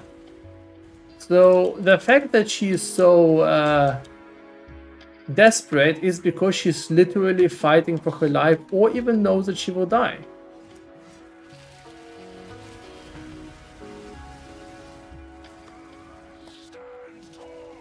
She is literally living out a life of eternal torment and rebirth, and she is being used by Chayula. And while Chayula maybe kinda on the side of the humanity for now, he certainly doesn't appear like a beneficial character or benevolent character.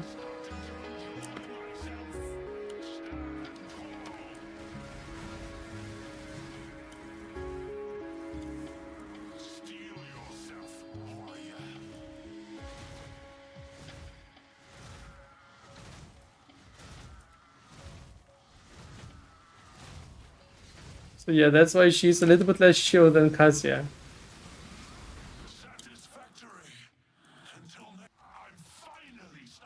He drops Svalin, right?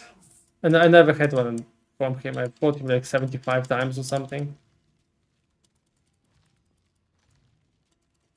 I wonder what drop rate is. Probably like 1% or 2%, considering how demanded and rare it is.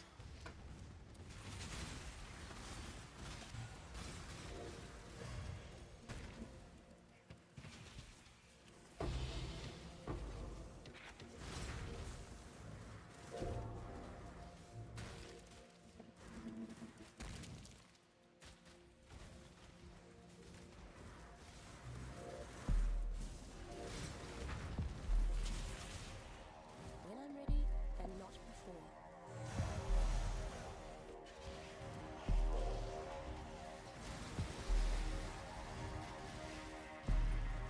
need more mana.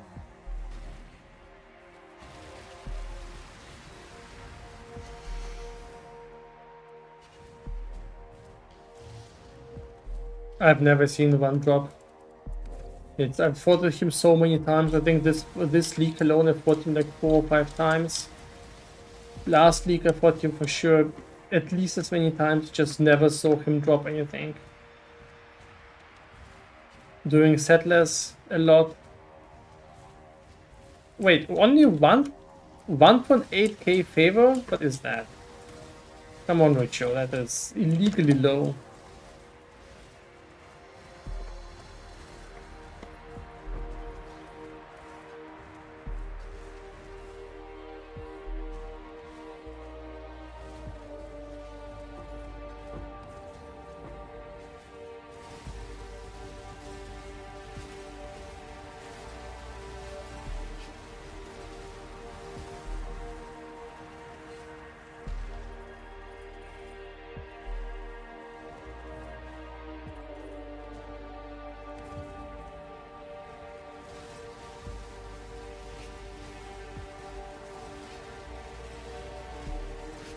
No, it sure caught up, you know, I didn't expect it to catch up quite as high. We are still reaching over 15k. We need to go back to the start.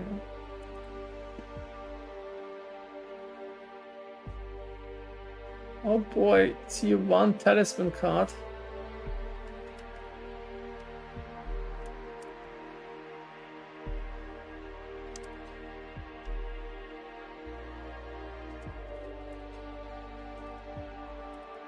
To ancient orbs. Prismatic Crink.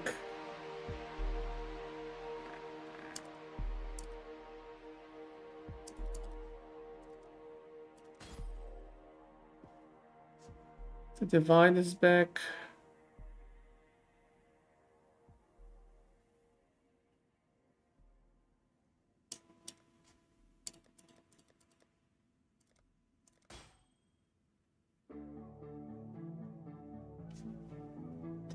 Fast speed, Scarab, Blaze, Titanic, Scarab.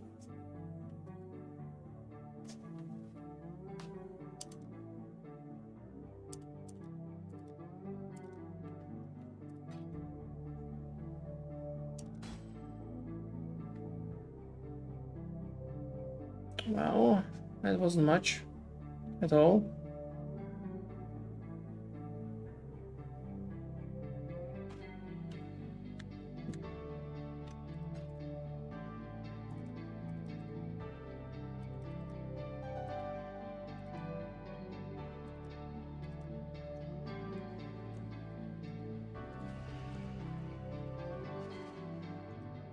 Right, guys, this was fun, but I think it's time for me to go to bed. I have to work tomorrow, I have a long, full day important meeting, and presentation is ready, but I need to be somewhat fit. I'll be back for more streaming over the next days, hopefully tomorrow. Also, probably later on this week or next week, I'm gonna start doing work on my little Unity roguelike again, so more gameplay development streams. Yeah. Protoplate seems to be in a good state. The update yesterday, now everything is based on exchange data, seems to be well received. Overall, I'm happy. We had a good stream. We've made a whole bunch of divines, extracting them painfully from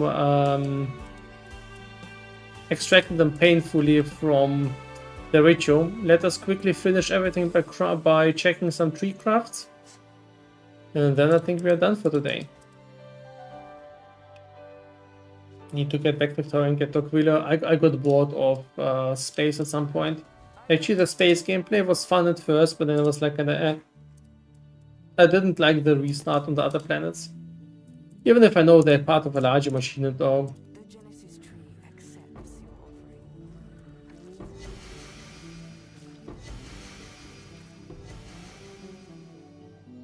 your offering. Wow, look at all this garbage. Alright, we're gonna spam some of these.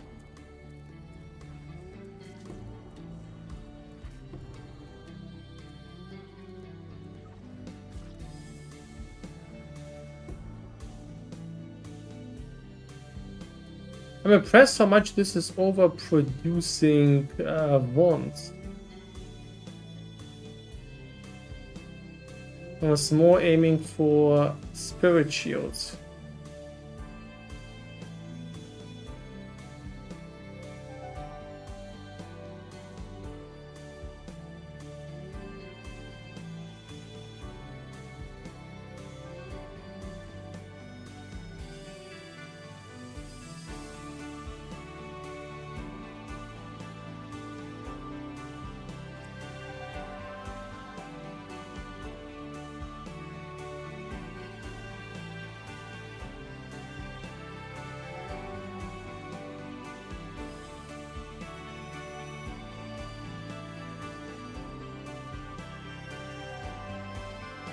I don't think I need that. I think that's a mistake. Yeah, I think that's a mistake. I think these level 88 equipment, I don't need these nodes. Just stick to that. Yeah, it's on me. I've messed it up again. Maybe also this node is not efficient.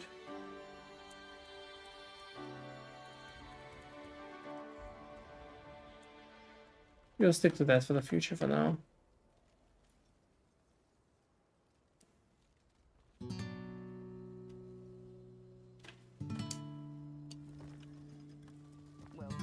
Yeah, I should be doing that. You're right, I keep forgetting that I can control click that. Thanks for reminding me. I need to just start doing that.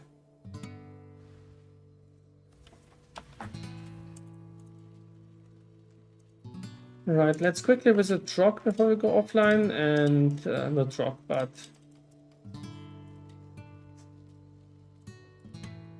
the King's March area.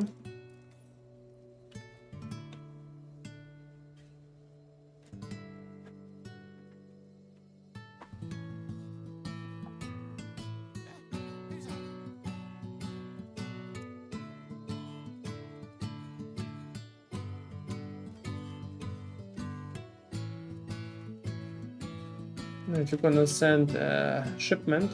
Maybe not the greatest shipment, but still. To King's March.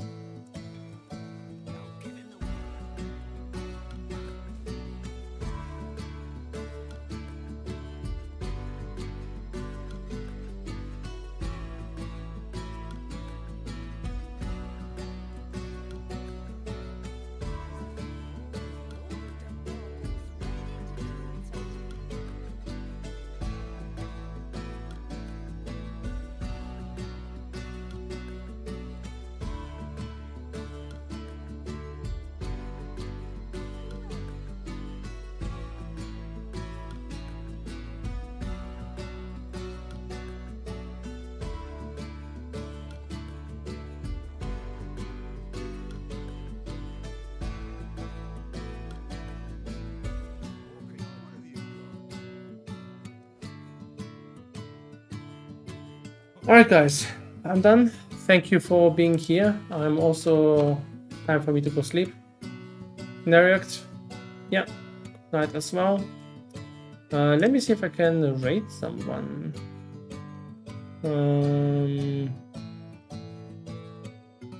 Maybe go with stars.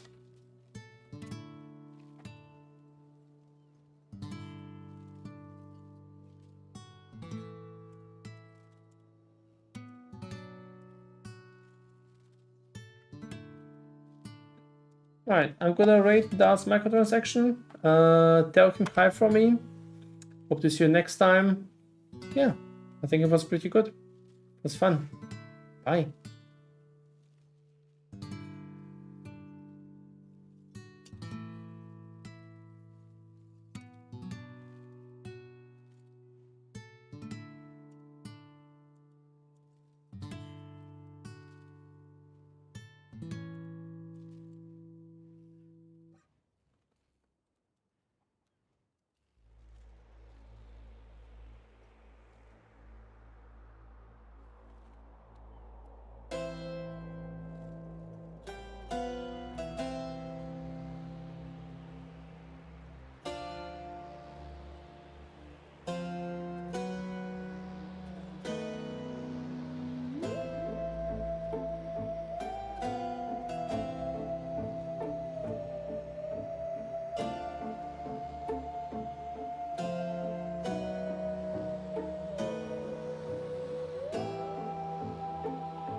Wait, I think I may still be on the emote output. Well, if I am,